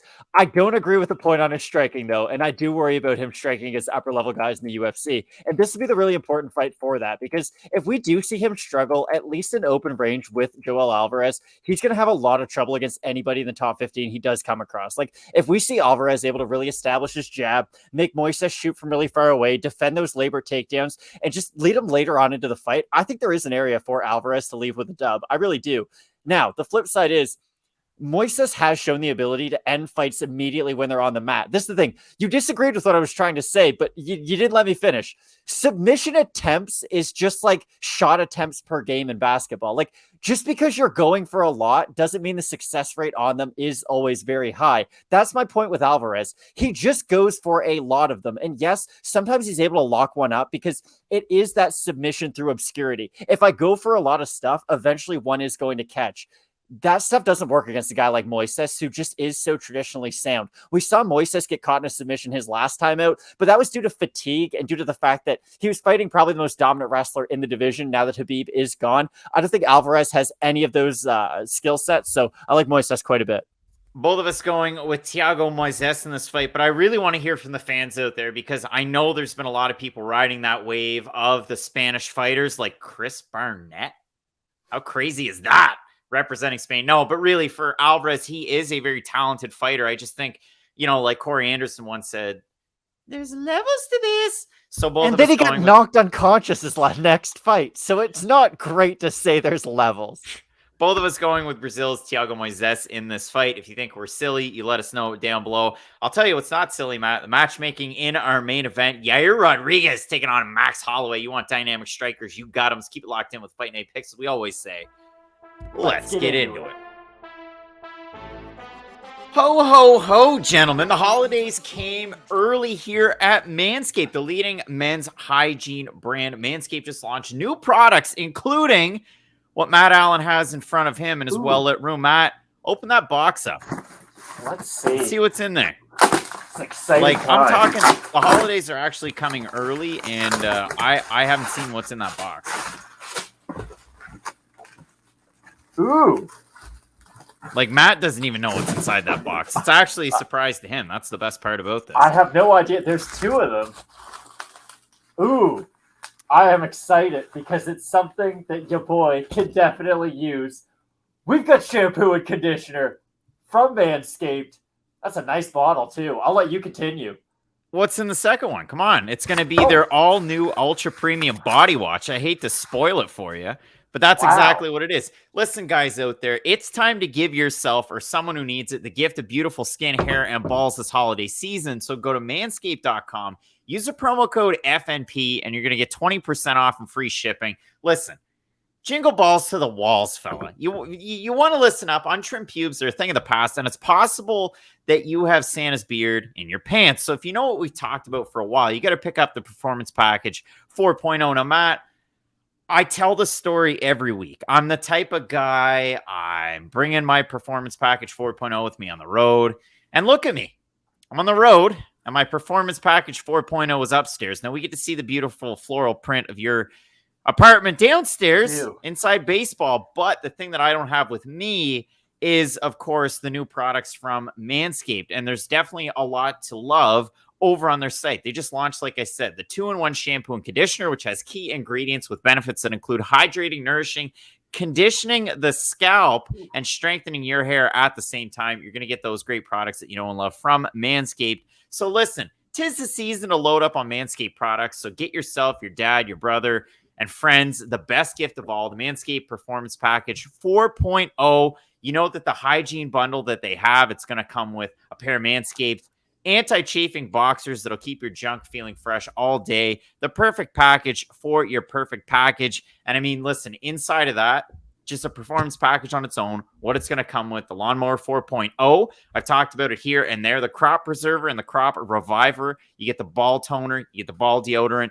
And if you want to add a little bit of spice to your order, make sure you check out those new products. I went on the website, again, manscaped.com today before I came on to talk about this because, again, I haven't had the products in my hands yet. I haven't had the chance to try them in the shower, so I'll report back a week from now. But what I can tell you is, yeah, you can add that on when you're picking up that Performance Package 4.0. Matt, I know you're excited to try the products, but you can't try mine. Those ones are mine. No, I'm excited. Yeah. As the person, like, you might be the nose hair expert, but I'm the head hair expert. So I'll get back to people on how good this shampoo and conditioner really is. Because I don't know if yours can even move at this point, Craig. So I'll give the reviews for this stuff. It's frozen in time. Matt, get 20% off and free shipping with code FNP at manscaped.com. That's 20% off and free shipping at manscaped.com. Use promo code FNP. Clean up your nuts and make old St. Nick proud this year. Straight up, my favorite fight coming up this weekend. We have China's Sung Yadong taking on the man himself, Julio Arce, a guy who's redefined himself at 135 pounds. And count me as one of the doubters. I didn't think he was going to be able to make weight successfully. I didn't know how the cardio was going to be able to fare. And he went out there and put on an absolute performance his last time out. And we know exactly what we're going to get out of Sung Yadong. He's the guy that, does he wrestle? He can, but he's primarily a boxer. And for Julio Arce, does he fight like his teammate Shane Burgos? 9 times out of 10. Yeah, he does. He targets the body, he throws nice leg kicks. He can do it up in the clinch. He has cardio for days. But again, I bring it all back to the fact that can he string it together for 3 rounds? And again, his last time out, he didn't need to. He ended up finishing a very durable Andre Ewell in that second round. So Matt, I'll throw it on over to you. I cannot contain my excitement in the away game for Craig Allen in these confines. Matt, I'm excited about the fight. What are you saying? This fight should be higher up on the card. It really should. Like, this is my co-main event. Hashtag my co-main event. That's what Sung Yadong Julio Arce is. Because these are not only ranked fighters, these are just 2 really well-rounded fighters. And no matter where this fight ends up, it's going to be really entertaining because we know Song can go for his own offensive takedowns. We know how good his overall just MMA game is, really. And the same thing can be said for Julio Arce. But, of course, this fight is probably going to be contested on the feet. So that's what I'm going to focus on right now. I think Julio Arce has improved his striking like few other fighters have in the UFC, if I'm being completely honest. Like, I really do think Julio Arce has made massive improvements between his first UFC fight and now, and it has been a lot due to his striking. It's not just that he seems a little bit faster, he seems a little bit more powerful. He's just kind of cleaned up his technique across the board. It's just, there's less movement in everything he does, so it allows him to get from point A to point B a lot faster, and that's something that's really hard to improve on. It's like, again, you know football better than me, so if I'm speaking out of terms, please let me know. But like Josh Allen improved his accuracy, and that's something they say quarterbacks have a really hard time doing. But he was able to improve his accuracy. Jaguars and didn't even get close to covering the point spread. Sure. You asked, you got the answer. This is the thing about Julio Arce, though. I just asked if that was a good comparison, though, but it seemed like it was. With Arce, he has been able to make up those improvements, but the big thing that I see in this fight being an issue for him is he's not going to be able to out-jab Sung Yadong at range, and I don't know how he's going to get on the inside of Sung Yadong's punching power and his punching ability, because with Song, you can't stand on the outside. He is one of the most dangerous boxers in this division, and he's really, really accurate. There's not a lot of wasted shots from him. His stand-up is kind of Petr Yan-ish. I know people are going to say that's blasphemy because he's like the best boxer in the UFC probably, but just offensively, there are some similarities. Like, Song can be really patient. He can really let himself go when he decides to be aggressive. The difference, though, is Song can't do defensively what Petr Yan can do in the cage. I guess I'll give it to you. How do you see Julio Arce winning moments at range? Of course, he's the better kicker in this fight, but do you think he can just put up the sheer numbers he's going to need to against a guy like Song, who is so precise? It's going to have to be a lot of feints, and it's one of those things. I kind of joked about it in the last couple of weeks. Who was it? Dustin Jacoby, when he's fighting last weekend. He's throwing that hand out there. It's the simple little misdirections. Kamaru Usman faking the takedown. Phil Haas faking the takedown until things just hit the fan. But I like the misdirection. I like the feints for a guy like that, training under Tiger Schulman, having the Riveras and the Burgoses, BKFC zone, Jimmy Rivera, you know him, right? But having guys like that to train with to get ready for a fight like this, it's perfect. For Song Yadong, having a guy like Cody Garbrandt, perfect to get ready for a fight like this. That's Song's last Instagram post. But a Team Alpha Male, we know the cast and characters, the Chad Mendez's, BKFC zone, Darren Elkins, so on and so forth. So many good guys out there, Matt. I just want to throw this one out there quick before we focus odds, before we break down the tail end of the fight. For Song Yadong, 2 years, almost 2 years and a half, he fought Turbo Alejandro Perez. It's crazy to think that he's a couple weeks shy of his 24th birthday, and he had that fight. And for Arce, it's just been a slow burn. He came into the UFC in 2018. He had a fun fight against Dan Ige. I was there for their debuts. That was a lot of fun. But then since then, he beats Daniel Tamor by submission. He loses to Shimon Moraes by split decision. He finishes Julian Rosa. He loses a split decision to Hakeem Dawodu. And he beats Andre Ewell down a weight class at 135. This seems like the future home. This is like that heel turn for Jose Aldo too. We're moving down to 135 where all the big boys play, like the small guys play. I don't know what to say. But the craziest thing for him is he just turned 32 himself. So it's crazy to see the age gap between these two guys, but the skills that they both possess at the same time. So I'm going to bring up the odds for this one. I'll have a look at best fight odds for Arce. He is the underdog. He opened a plus 105. He's a plus 117. Yadong opened a minus 125. Went down as far as a minus 155. He's a minus 142 right now. Tapology votes in this one, 883 of them. 84% Song Yadong, 79% by decision. For the 16% that have Arce, 63% by decision. Matt, I'm going to hand it off to you on this one. For Song Yadong to be a slight favorite in this fight, I'm surprised to see so many people on Tapology picking him to win. That doesn't normally correlate. I'm going to flip it around. I'm surprised the odds are so close in this fight, to be completely honest. Wow. I get Julio Arce is that fight of the night kind of a guy. He could put on a really good performance against pretty much anybody. But Julio Arce needs a fight to be ugly for him to really succeed. And even in those ugly fights, like I always go back to the Shimon Moraes fight. He's dropped hard by Shimon in that a couple of times. And I don't think Shimon's anywhere near the striker Song Yadong is, especially not at this moment for Song Yadong. So I'm going to pick Yadong in this matchup. I think he's the much cleaner striker on the feet. And this is the thing about Song Yadong. He makes his power shots count. He's not somebody like Jan Blachowicz is who we brought up when he lost to Glover. Like, he was throwing big uppercuts on his back foot. And when you throw techniques like that, they leave you open to be countered. Song doesn't get countered very much on the feet. He's the one doing the countering, even if he's leading the dance. So I think for as long as this is on the feet, and I do expect it to primarily be contested there, I like Song Yadong in this matchup.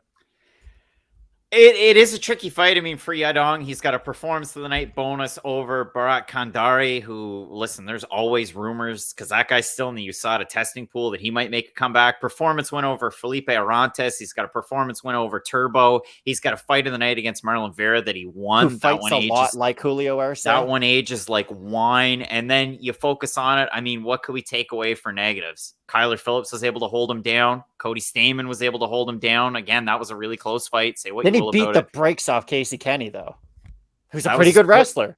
He didn't beat that. That was a split decision win.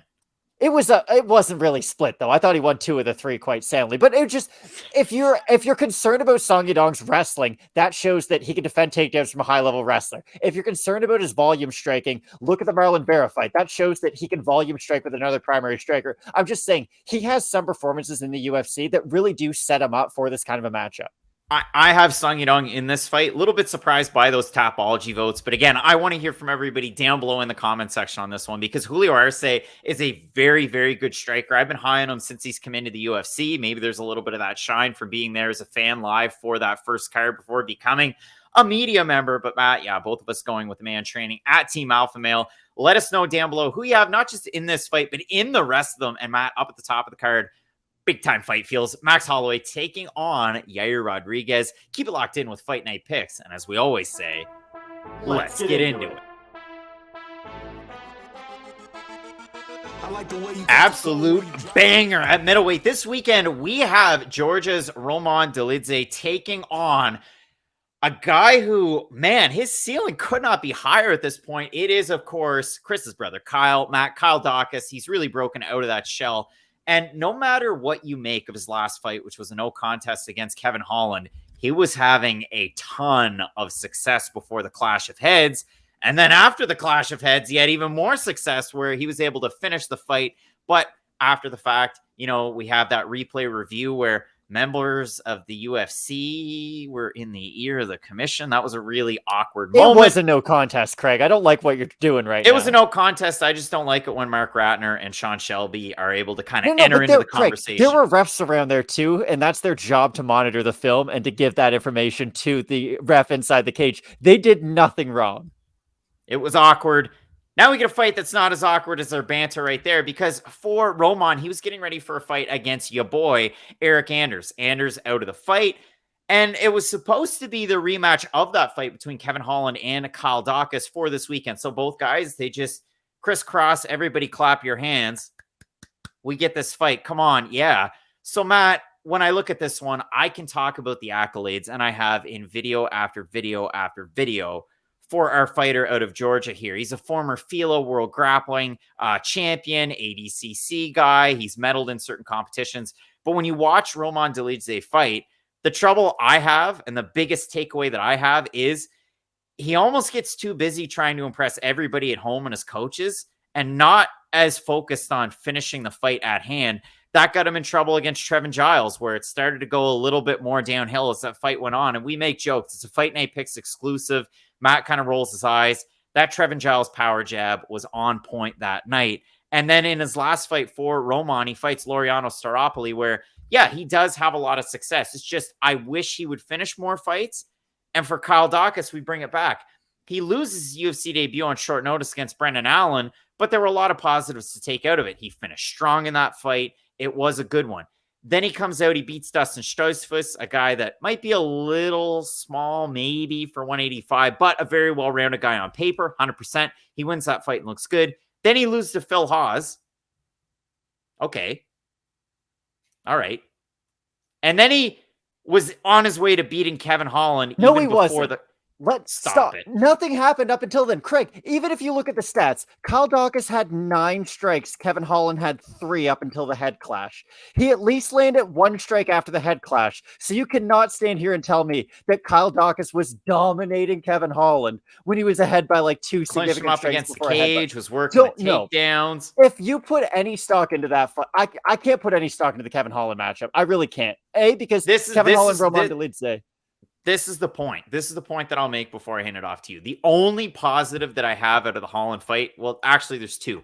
1, spotlight wasn't too big against 2020's Fighter of the Year, whose star has definitely diminished. It definitely has, but the spotlight wasn't too big in a giant fight. 2, in that fight, he didn't look all that bad, and he was able to accentuate the things that he's good at. Where I want to hand this off to you, Matt, is the fact that Kyle Daukaus is a decent striker, but excels at grappling. He's going to take on one of the scariest grapplers at 185 pounds coming up this weekend. So I really do want to get your thoughts on just this matchup alone. Dolidze, who is scheduled to take on a guy that's pretty good at striking, but also wrestling, and Eric Anders, some comparables there, versus Kyle Daukaus, who is getting ready for a primary striker if there ever was one. This thing about Roman, he's the better grappler when his gas tank is near full. Like, cars don't work like this in real life, where the less gas you have, the slower you move. But that kind of is the case with Roman. There's only one episode of Seinfeld where Kramer tries to take the Saab as far as he can. But even then, the Saabs turn out like Roman. And in the 3rd round, you get scared. But Roman can have success grappling against Kyle Daukaus for like 3 minutes in this fight, and then I really do think the field gets even. Like, if you could have success grappling against Brendan Allen, I think you can have success grappling against Roman Dolidze. I don't not believe that for a second. Like, Allen's a much more consistent fighter than Diakiese. He's a much more polished fighter than Diakiese, and they do a lot of the same stuff. And I really do think that if you can face adversity against a really big, strong grappler like Brendan Allen early in their fight, and then turn around and borderline get a 10-8 round against him in the third, does that not exactly sound like how a fight against Roman Diakiese would go with Kyle Daukaus? He might lose the first 2 rounds, but come on really strong in the third.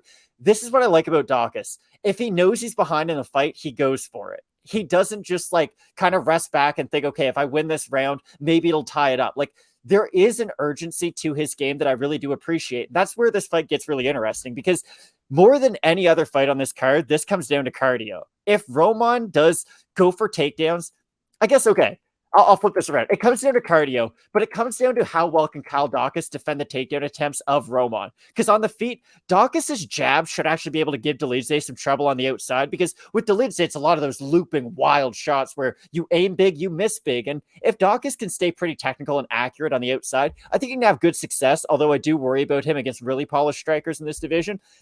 But on the mat, I think Daukaus is honestly the better grappler. I think stylistically, this is kind of a tough matchup for Diakiese, because hear me out. With Roman, he is great when he's really explosive, but everything he does is extremely unique. He goes for leg locks. He doesn't go for traditional submissions and transitions. I think when you're doing all that like unique, weird stuff, that's great. But the second you get tired, that's when we see just a really consistent fighter start to overtake you. And that's why I could see that's when we could see Kyle Daukaus. I think we could see him out grapple Diakiese for big moments in this fight. Well, this is the funny thing. So as we're talking about this one, I figured, okay, I'm going to look up Diakiese's fights in the UFC. So he fought Hadis Ibrahimov, no longer in the UFC, fought John Allen, who lost to a short notice opponent, Dustin Jacoby, on the weekend. So beats John Allen. I just want to get that out of the way. Loses to Trevin Giles, who on his best day is a top 15 middleweight. And I'm not joking about that. We got to start giving Trevin his flowers, Houston's finest. And then he beats Laureano Staropoli, a blown up welterweight who just got cut from the UFC after losing to the Nightwolf, Jamie Pickett. So Matt, the wins, I mean, he beat John Allen by split. Again, he had a lot of success. We could say the same thing about Daukaus, though. Now, if we're being honest. Hear me out. This is where I'm going with my point. Against Hadis Ibrahimov, Roman's the favorite. Against John Allen, he's the favorite. Against Trevin Giles, he's the favorite. Against Laureano Staropoli, he's the favorite. Matt, I'm going to try and find you some sites that have odds on this one. Diakiese opened this fight a plus 120 underdog. He's a plus 180 underdog. For Kyle Daukaus, he is a decent-sized favorite, open to minus 140, minus 223 right now. We've never seen Roman Diakiese as an underdog in the UFC, and that's quite a bit of a surprise. Like, again, it's not surprising until it is. It's surprising when it happens. That's why I am surprised. Because it's not scary anymore. Like with Roman Diakiese, you know what's under the bed. It's a guy who's really good but gets tired. Like there's no more monsters. We kind of know the information we need to know about Diakiese. Before it was okay. That's kind of what my wife ends up with, like late at night. You know, she tries wrestling under the covers. It's a guy that's, you know, late at night. He's under there. He gets tired, so you better get the work out of the way quick. Not where I thought this was going. Here's the thing. With Daukaus, he's just a more consistent guy. And the thing is, if I've seen you lose because you get tired in the past, I'm pretty sure it's going to continue to happen to you in the future. And even in the John Allen fight, we brought that up on the prediction show last week, where that fight was pretty close, like closer than either one of us would probably want to admit. And it was only close, not because technically the fighters were very similar. It's just because Roman gets so tired. I don't know if it's the weight cut. I don't know if it's just because he is so muscle bound for this division. Like there has to be some sort of a factor. He puts a lot behind his shots. It's always like all gas, no brakes with Diakiese. That's my real problem. And this is why I think Daukaus can out-grapple him. We've even seen Rodolfo Vieira get out-grappled in the UFC. I know that's a bit of a soft spot on this channel, but it's the truth. Fatigue makes a coward out of men. I don't know who said that quote, but I know it's a famous one. I think that's going to... There you go. I think that's going to be the case with Roman. I think he will look good in the first round, but like we've seen before, if Kyle Daukaus can get over that speed bump, get over that hurdle, I think he'll be able to take over as the fight progresses. 835 total Tapology votes, 64% with Daukaus, 69% by decision. For the 36% that have Diakiese, 65% by decision, 23% by knockout.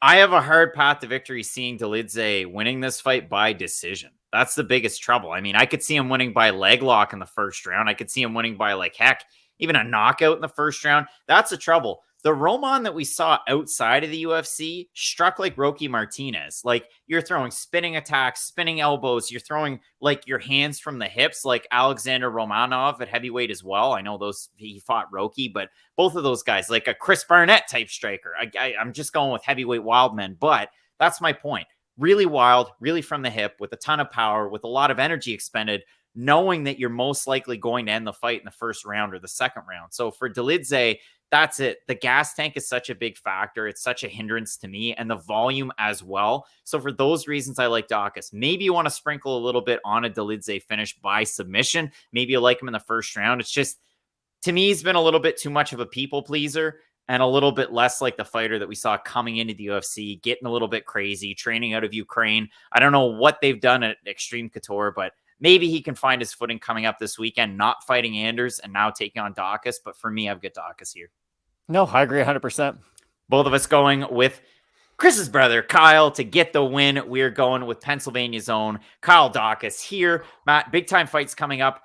Listen, Leah Letson, the return, taking on former title challenger Felicia Spencer, unranked heavyweights in the co-main event between Rothwell and Rogerio de Lima. And then, Matt, in our main event, oh boy, Max Holloway taking on Yair Rodriguez. You're not going to want to miss it, so keep it locked in with Fight Night Picks, as we always say. Let's get into it.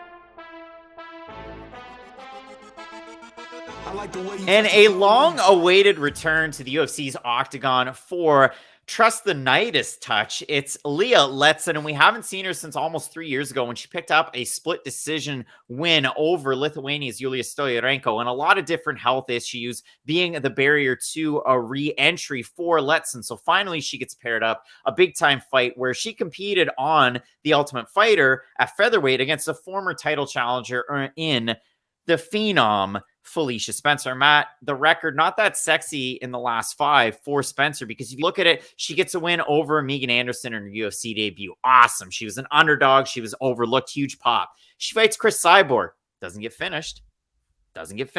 Then she goes out there and she takes on Zara Farron, and predictably, she finishes her. I mean, listen, I wasn't surprised. Then she takes on Amanda Nunes, and listen, doesn't get finished.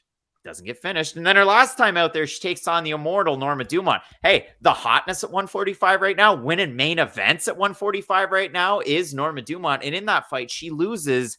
But listen, it's by split decision. She doesn't get finished. In that one. So, Matt, for me, again, 2 wins to 3 losses in the 5-on-in for Felicia Spencer. A lot of activity, I guess we could say, in comparison to Leah Letson. But, Matt, a lot of fans might not be familiar with Leah Letson, and I know that oddly enough, UFC or The Ultimate Fighter heavy hitters, that was a season that you followed quite closely. What can you tell me about Leah Letson other than the fact that, per her Instagram, she's an approved instructor for concealed carry in the States? She's a really good forward aggression type of a striker. She does bring a lot to the cage. My whole problem, though, and just with this fight and with a lot about this fight, I need to know what's going on with the division past like 2 days. Like, it would be really nice to have some sort of clarity on what's going to happen to the women's featherweight division. And are they going to keep it around? Because to me, it almost seems unjust to force Felicia Spencer to continue to fight in a division that she can't progress anywheres in. Like, you work for a really big company, and I'm sure that if you keep on doing a really, really good job, you can keep on like going up in the company, because that's how I can own Fight Night Picks. There. With Felicia Spencer, she's kind of stagnant no matter what happens. Like, she could win 10 fights in a row at this division. I guess the UFC would just have to keep on re-signing new talent for her to fight. But you get the idea. For me, she's behind Norma Dumont now, which is weird because I never thought she would lose that fight. But I did think at the time that Dumont deserved that decision win. And we know she's not as good as Chris Cyborg, arguably one of the greatest women's athletes of all time. And same thing with Amanda Nunes. So when you're judging where Felicia Spencer really sits in the division, she's still kind of the number 1 contender, which makes this fight really, really odd. And this is a huge opportunity for Leah Letson in her first fight back. I really do think that has to be said, because if she is able to get a win over Felicia Spencer, I know maybe the hype around Spencer, if there ever was some, isn't as high as it was when she was getting title shots, but I still think a win over Felicia Spencer means something. It means that at least you belong in this division, or at least the UFC has a place for you moving forward. So I guess to circle back to your original question, I actually think Leah Letson can have a lot of success on the feet against against Felicia Spencer, but it's really weird. We've seen Spencer look good in moments on the feet in some fights, but we've also seen her look really bad in moments on the feet in some fights, and that's what's so odd. Like, if you go back to the Chris Cyborg performance, I know she lost that fight quite handily, but she has a few techniques that actually do a really good job landing. She throws that weird, like, superwoman elbow that cuts Cyborg on the forehead, and she throws that technique quite a few times, and it is able to land. But I don't know if I should put a lot of stock into that and think, okay, is Felicia Spencer one of these strikers who can adapt as she's fighting and kind of find the holes as she's in there? Or is that just something that she would have drilled a lot and it just kept on working in the fight? I know they seem like the same thing, but one is something you bring into the fight and you continue to do. One is something that you learn on the job while doing. I don't know if Spencer can make a lot of in-game adjustments with her striking, and I do think Letson can at least make some adjustments during the fight to at least stifle some of the attack of Spencer. And the other thing about Letson, she also has quite good wrestling. She also can threaten with submissions as well. That's the really good thing. Like, if you haven't gone out and watched a Leah Letson performance, please do. I mean, maybe you don't want to see the Stoliarenko split decision. You might not take a lot from it. Maybe you won't take a lot from the Macy Chasson win, but wins over Bia Malecki on The Ultimate Fighter. Elizabeth Phillips, where she finishes her in that fight. Sarah Payon. Now, this is the real big thing, Matt. Out of the wins, I'm going to read you. You know, we got to talk in terms of zeros and ones here. Cheyenne Cox, debuting fighter, after losing a split decision to kick off Leah Letson's career, beats Alana Jones 2-6, Sarah Payon 1-2, Elizabeth Phillips 5-4, beats Malecki, who would have been what, like 1-0 going into that season, loses to Macy Chasson, beats 4-2-1 Yulia Stoliarenko. And I can talk somebody's ear off about Yulia Stoliarenko and her time fighting in Lethway, like all the crazy things she's done in her career. And then they matched her up with fighters in 2019, Sarah Morris and Duda Santana. That's the thing that scares me. It's been a long time off. I read Leah's post over on her Instagram. She says, nearly 8 weeks out from my fight. This is when it was posted. It's honestly a miracle I'm even healthy enough to take a fight again. There were so many dark days I've had to go through to get to this point for a long time. It wasn't even a guarantee that I would ever be able to fight again or undo the damage to my body and organs. It's incredible how far I've come and how much I've had to overcome just to get to this point. I'm so proud of myself for never giving up when everyone else in my position would have. I'm dead serious. This is like breaking all the walls here. That's awesome. Like that, to follow your dream, to be off for that long, to get a fight in the UFC, and hell, for Craig and Matt Allen, and I'm not like no selling this, I think it's a halfway competitive fight too, even though, again, I think she would have had a better shot against Duda Santana or Sarah Morris. This is a tough fight, but she has different wrinkles to her game that make this one interesting. They make it interesting, but I guess this will just be like my last little prediction bit. Yeah. This just feels like they're setting Spencer up for a win. It really does. Like, Spencer's one of the few 145ers who does have somewhat of a name still in this division because she's been around for a little while. Like, not a lot of fighters in this division can say that they actually have a 5-on-in the UFC. And Felicia Spencer does. Like, her fifth to last fight was that Megan Anderson fight. So she has been around for a little while now. And it was a close fight against Dumont. I could see if she is able to get this win over Letson, maybe they roll that one back. I know that's weird to say. It's just what else do you... Yeah, like what else do you do with these athletes at a certain point? So I like Spencer for this reason. When we talk about just skills, there's nothing Letson does all that much better than Spencer. There's not one area of her game that you can really point to and say, she really jumps out and she can do this way better than Felicia Spencer. When I think about Spencer's at least offensive grappling capabilities on the mat, they really do stand out. I know she got controlled by Amanda Nunes, but there's levels, and quite frankly, nobody's on Nunes' level, but she has shown the ability to be a really tricky fighter. She can go past your guard. She really likes going to the back. And when Spencer is in that top position, she is a dangerous, dangerous submission threat. I won't even bother with the odds. I mean, realistically, Felicia Spencer is quite the favorite in this one. The Tapology votes 919 of them, 94% Spencer, 50% by decision, 37% by submission. I want to make sure I get that right, not over knockout. I think Spencer's going to win this fight. I think the wrestling is going to be the defense, the cardio, and the pressure. It's just, activity and no major injuries and, like issues, barriers away from the cage. I think it's awesome that Leah Letson's back. And if she wins, I'm going to be the first one lined up to congratulate her on this channel. I can guarantee that. But for me, I've got to go with the transplanted Canadian training out of the States, and both of us going with Felicia Spencer. Matt, unranked heavyweights in the co-main event. Are you ready for it? I am. Are you ready? Ben Rothwell taking on Marcos Rogerio de Lima. You're not going to want to miss it. So keep it locked in with Fight Night Picks, as we always say. Let's get into it.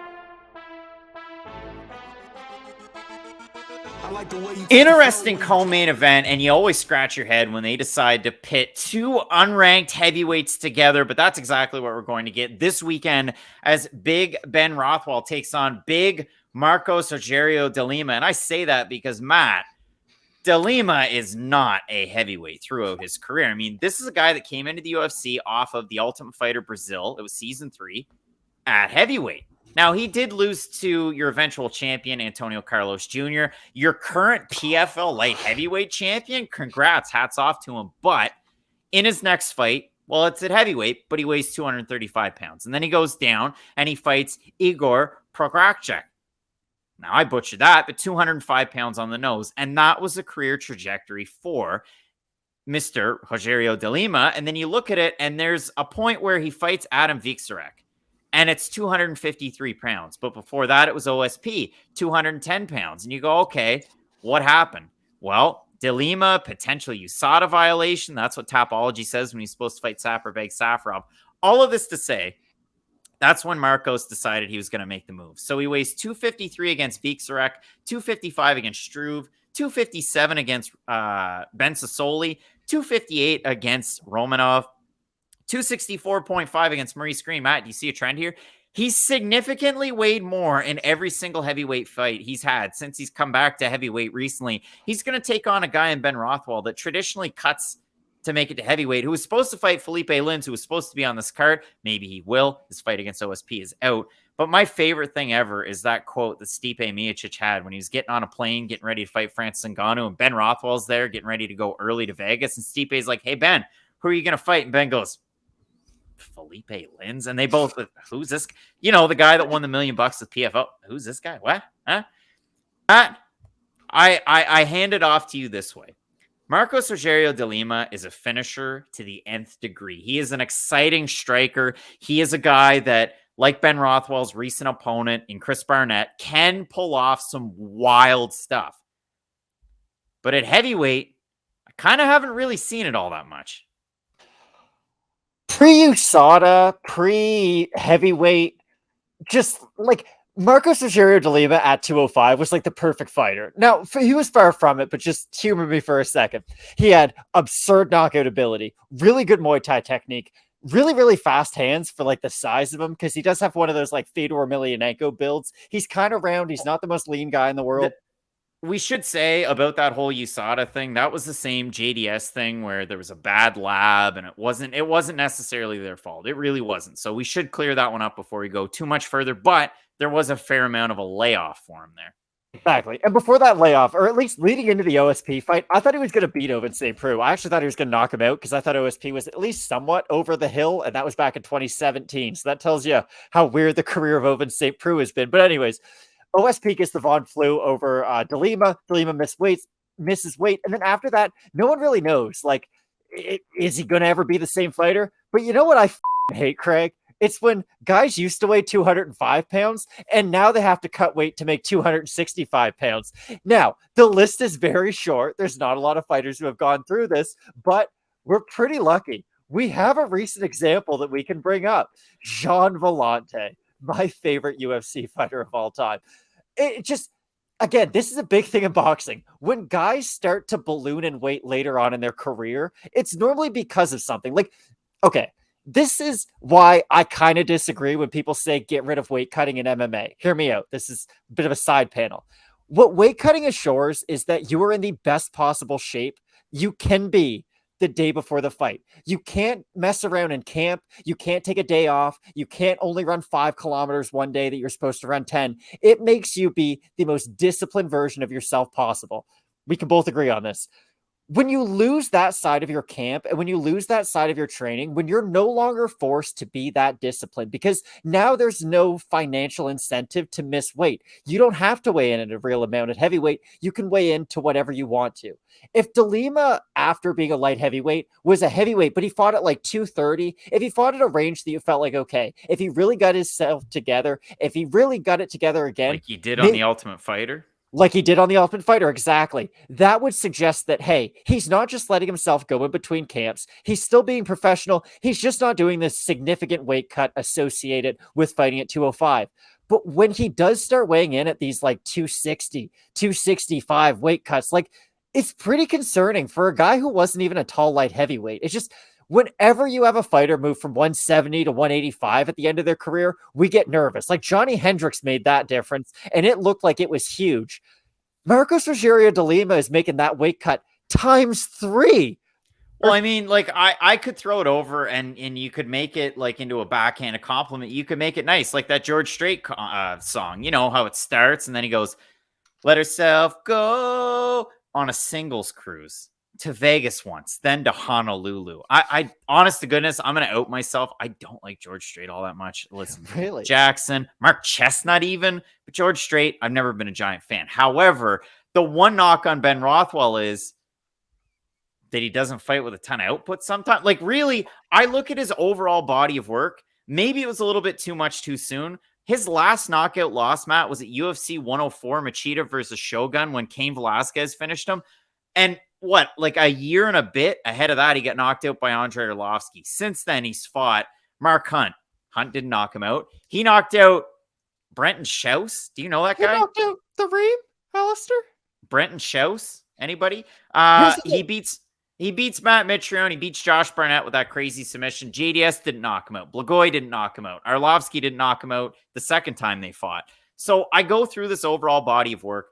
The biggest thing that I can give you as a positive from both guys, one, from Ben Rothwell. He's in it from the first second of the fight to minute 14:59.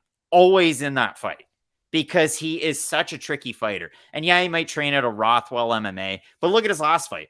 Chris Barnett tries to land a couple of blitzes early in the first round, and then Ben takes him down and holds him down until Barnett, to his credit, gets up right at the end of the round. Awesome. Second round, Barnett's really tired. Rothwell catches him in the go-go choke and finishes him. Nobody has these front chokes that Ben Rothwell has. Look at that.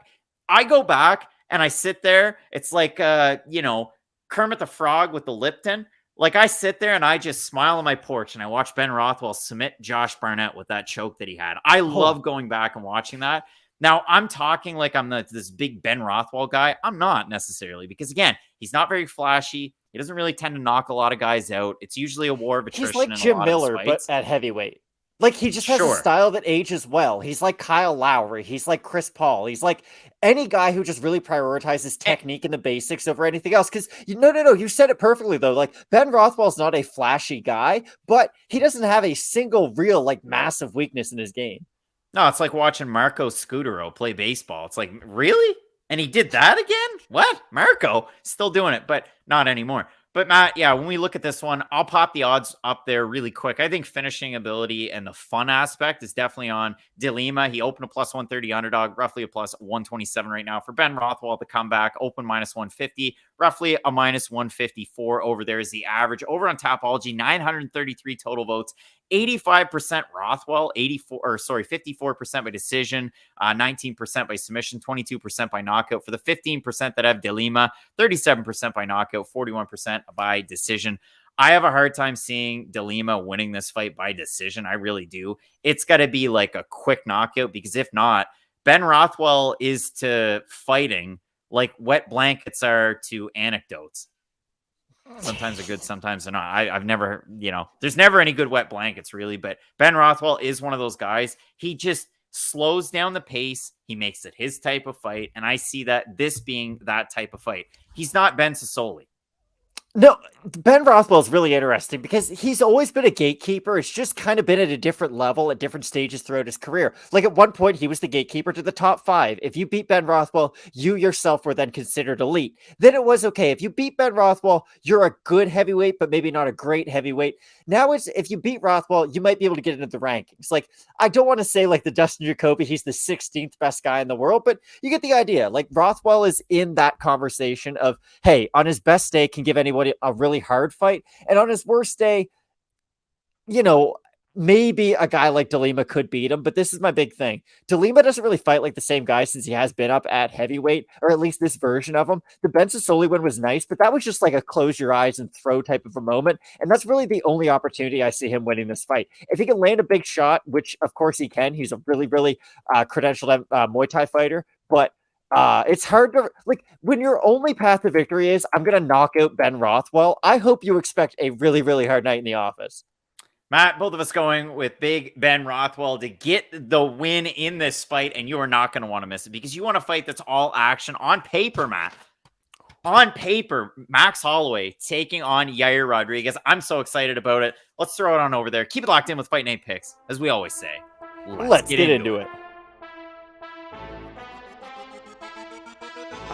Couple of fighters that are always down to bang. Coming up this weekend, we have a giant fight between the former featherweight champion Max Holloway taking on the uncrowned champion, the people's champion out of Mexico. We have Yair Rodriguez, and both these guys coming into this fight off of very, very different circumstances, because for Max Holloway, he is coming off of one of the best performances of his entire career, which seems like crazy to say, but you look at his last fight against Calvin Kattar, it was a 5-round main event. It was an absolute war, and you continue to see Max Holloway just rack up these wins where he volume strikes, he throws power, he throws shade at his opponent during the fight, and now he's getting into the habit of talking to the commentary team as he goes. It's almost like he's bored with the sport as he's competing in some of these giant mega fights. So for Holloway, obviously he had those two very, very close fights against Alexander Volkanovski. I won't bore you with the details. Did I watch the fight 49 times? I'm not Luke Thomas.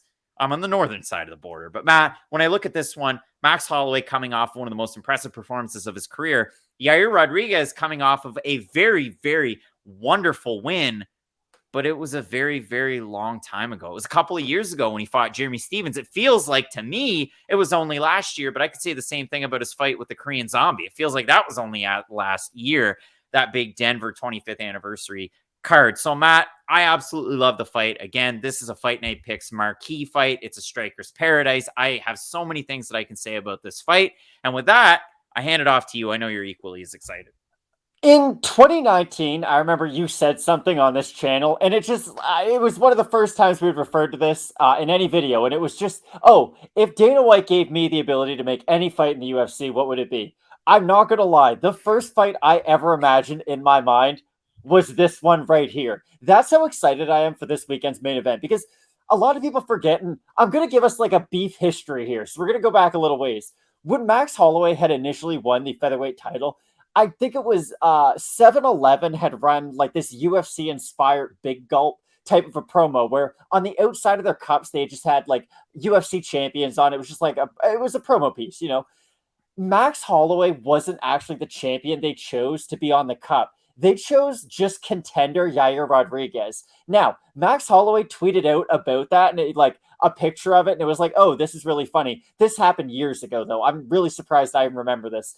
So this is kind of like, this is more personal for Max Holloway, I think, that people realize, because when Max was champion, he wasn't really marketed as well as people like him now. Like, it's kind of weird. He almost like, he wasn't that popular when he first got the belt, was very exciting afterwards, and then everybody liked him. The UFC was really trying to build up Yair Rodriguez as their next golden boy in the featherweight division. Like, people have to go all the way back to 211 when he got his ass kicked by Frankie Edgar, but he was the favorite going into that fight against Edgar, and I think I thought he was going to win. I knew a lot less about MMA back then, but still. Yeah, like the hype was real around Rodriguez. He was supposed to be the next in line for the title that Holloway himself had already held. And it was one of those weird situations where we treated Rodriguez like he was the prospect and Holloway like he was the more established champ. When you look at their ages, they're both only 29. Like, I know Holloway's about a year older than him, but you get what I mean. Like, they are very close in their age, although it feels like Holloway has done so much more throughout his MMA career. And it really is unfortunate that Rodriguez hasn't been able to stay consistent the last, like, 3 or 4 years. Because, listen, would he beat everybody in the top 15 every single fight with his style? Because he is so flashy. I'm sure he's going to get tired in some fights because of the way he strikes. Yes, but we almost kind of robbed ourselves the ability of seeing him go like 7-3 against the top 10 because it's a real big disservice. Because with Rodriguez, there's a way I can sell his game to where he beats up the front leg of Max. He keeps this at kicking range, not at boxing range. And he can actually really frustrate Holloway on his entries and in the open space throughout the cage. But the problem is he hasn't really been able to show it these last 2 years. So even if I do think he's been able to make those improvements with his overall game, I can't really point to any singular performance throughout the last 700 days. So it's kind of like the Covington Usman argument, where it was, even if you think Covington's made improvements since their first fight, he hasn't been in there to show those improvements off. That's kind of the thing with Rodriguez. Even if you think he's a much better version than the fighter who fought Jeremy Stevens, you can't point to any single fight to prove it. So have we not talked publicly about that? Why not? Right. Yeah. Huh. I don't think he's going to fight soon. You're supposed to say, is he hurt? And then I say, no. Is he hurt? And then, what's going on? Then you say, does it have to be so mysterious? And I say, we didn't announce it. I don't know why we didn't, but yeah, I don't know what the deal is. It's actually none of my business what's going on there. So when it comes out, it will come out. Matt, remember that when Dana White was talking about Yair Rodriguez and he was being super cryptic about it? Has Yair Rodriguez fought since then? No. Did you even recognize the quote? No. That was back in November of last year. That was this time last year. Yeah, that's how long ago that was. Oh my goodness. That feels like it was 2 months ago. The activity for Rodriguez, though, 2014, he fights Leonardo Morales, UFC 180. He wins the Ultimate Fighter, beats Charles Rosa, 2015. Dan Hooker, 2015. Andre Fili, 16. Caceres, 16. BJ Penn, 2017. Loses to Frankie Edgar, 17. Takes about a year and a half off. Beats Korean Zombie. Takes a year off. Fights Jeremy Stevens. Fights him again a couple months later. That was, October 2019. He was booked against Zabit. He fractured his ankle. He was booked against, this fight was already booked in July. And then he had that weird, where do we go now? Like Guns N' Roses moment. And I know, extenuating circumstances. I'm not even going to talk about them. I'm just going to say we've been robbed of one of the most exciting fighters' primes, just like his former opponent he was supposed to get. Zabit, same thing. The good news, though, is he still only is 29 years old. Like, if he beats Max Holloway, could you imagine? Like, this is what I mean. Max Holloway is such a good fighter that Yair Rodriguez is a plus 400 in a fight. I never thought Yair Rodriguez would be a 4-1 underdog. Like, if he fought Robert Whittaker, I thought he might have these kinds of odds. I didn't think anybody in the featherweight division would ever be this big of a favorite, but that just speaks to the type of fighter Max is in the division. It was really interesting. I'm just going to say this. Luke Thomas was talking about who his Hall of Fame fighters would be in the UFC. And there's not very many of them right now, but Max Holloway is one of the few guys who is still in his prime, still probably has a lot to do in the sport, but it still feels like he's already accomplished enough to be one of the greatest fighters in the sport's history. 100%. And it's unfortunate because he somewhat gets overshadowed by McGregor beating Aldo. And, obviously Jose Aldo, greatest featherweight of all time. So I really do think about him that way, but Max Holloway, if he continues to win, if he's able to beat Volkanovski down the road in a trilogy, who knows? But you're right. You bring up the odds. Holloway open to minus 375 right now. The public's like them so much that he's up to a minus 608. Rodriguez open to plus 300. He's plus 435. Yeah, again, if you asked me about this fight 3 or 4 years ago, I would have said, Jesus, neck and neck. It's dead even. It's crazy to look at it that way. You look at the stat line again. Who's fought more recently, who throws a lot more volume. With Holloway, his strikes landed per minute, they're way above and beyond what you have out of Yair Rodriguez, who's more of a power shooter. But if you look at it for Holloway, 7.26 significant strikes landed per minute to 4.33 for Rodriguez. Holloway does absorb more at 4.58 to the 3.13 for Rodriguez, but the defense and the accuracy are up just barely a tick for Holloway in his favor. 84% takedown defense from Holloway. And again, for Rodriguez, where are we training out of now? Looks like Valley Flow striking systems where you have great coaches there, and we've talked about the gym there. I mean, I'll throw one name in it. Chile's Ignacio Bahamondes is a guy that trains there. Perfect guy to get ready for a certain fight like this. A guy that can use his length and his reach and whatnot, similar to the way that Holloway's able to do it. Too. Izzy Martinez, yep, you're right. And he spent time at the BMF ranch. He spent time at, Jackson Wink maybe in the past too, same region, same area. We could really point to different gyms, so on and so forth. But for me, again, you got to prove it to me. You got to be active in the cage. That's just the thing that, again, a minus 600 line on Max Holloway feels really silly. But again, he's one of the greatest fighters of all time, and he's only ever lost to some pretty good guys. Max is like the Wilt Chamberlain of MMA. He really is. Like, we're going to look at his significant strike numbers at a certain point, like down the road, and they're going to be so far ahead of the next closest person that we're going to be like, okay, what was he actually doing in his fights? Because the volume striking that he's able to put out is ridiculous. He's already landed the most significant strikes in UFC history, and he's still in his prime. Like, he could have 10 more fights. Yeah. Now, so you're telling me that in 1983-84, in 70 games, Mario Lemieux had 282 points? I'm sorry. What? Like, that's possible? It's the same deal. Exactly. We're like, your kids won't believe the type of numbers that Max Holloway used to put up. It's going to be wild. But this is the thing. Yair Rodriguez, I think, is a more dangerous fight than Francis Ngannou. Now, I know that's a ridiculous thing to say. Hear me out, please. With Francis, you know what you have to worry about. It's the left uppercut. It's primarily punches. Like, you know that any of them could put you away with just one, but you at least can understand what threats are coming your way. With Yair, he is one of the rare few where it's, how do you get a read on him if he doesn't even know what he's going to do next? We said this about Corey Sandhagen and his fight against Petr Yan, and he started to tire down as that fight progressed, and we saw what Yan was able to do. I think this fight's going to be very similar to that one. I could see Yair having a good first round, even having a decent second round, because I think Rodriguez is underrated boxing, for being honest. I think he might be able to get a couple shots in on Holloway, but the problem is, when you're fighting a kicker, the primary goal is to crash the distance and not give them time to set up their kicks. Who crashes distance better than Max Holloway in the UFC? Nobody. There is not a single fighter. Kyle Bochniak. Yeah, Kyle Bochniak. Like, normally guys pressure you with their wrestling or their clinch, and that's how they pressure guys forward.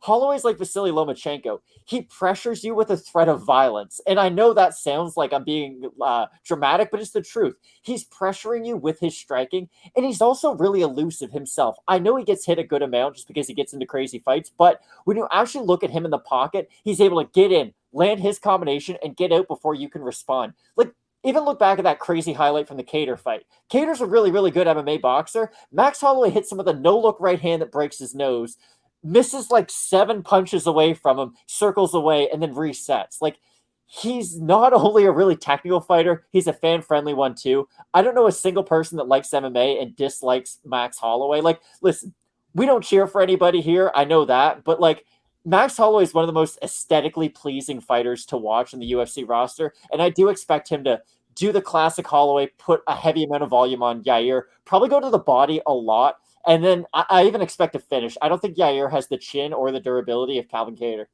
1,048 total votes over on Tapology, Matt. I know what the percentage is already. I'm 95% Holloway, 42% by decision, 51% by knockout. For the 5% that have Rodriguez, 42% by knockout.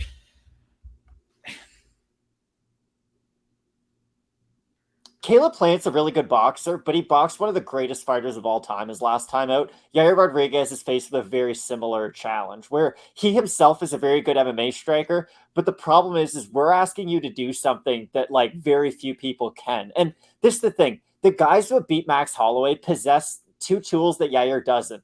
Dustin Poirier was able to hurt him on the feet with his boxing. That's something nobody in the UFC can do other than Poirier, probably, because he's a good combination of technique, cardio, and power. And Alexander Volkanovski is so smart that he almost played like the possessions game in basketball or like the time management game in football. He made it less about the fighting and more about what's going on in the cage.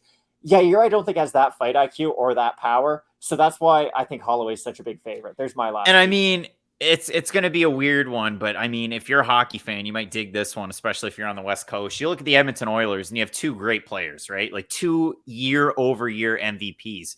But who does everybody think about? Who does everybody think about as that flashy guy? You saw him, what was it, last weekend when he scored that goal and he skated around all 5 guys on the ice while also bringing the puck outside of the zone. I'm talking, of course, of Connor McDavid. And if you look at McDavid, yes, does Yair Rodriguez actually possess some of those qualities? For sure. But Max Holloway possesses those qualities in and of itself, but also the workmanship and the dedication that you need to get stuff done in that octagon. So for me, I'm going to go with the guy who's just been there, gone consistently to the well and fought those upper echelon guys that pose those challenges. And oh, by the way, if we want to play that game, how did Frankie Edgar make out when he fought Max Holloway? Got out volumed really bad and got all of his takedowns defended.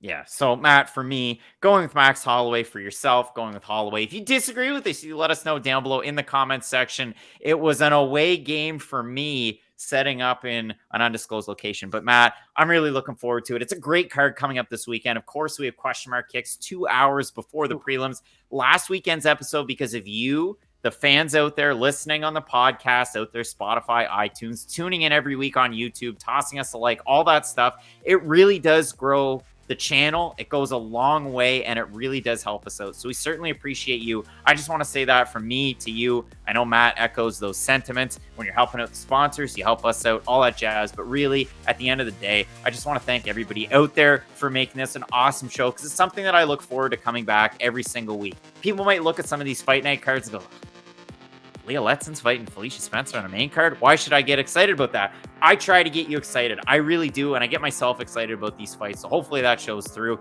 You enjoy this week, and Matt, I can't wait for question mark kicks on Saturday. Have a great week, everybody. All right, well, keep it locked in with Fight Night picks, and as we always say, let's get into it. Let's get into it.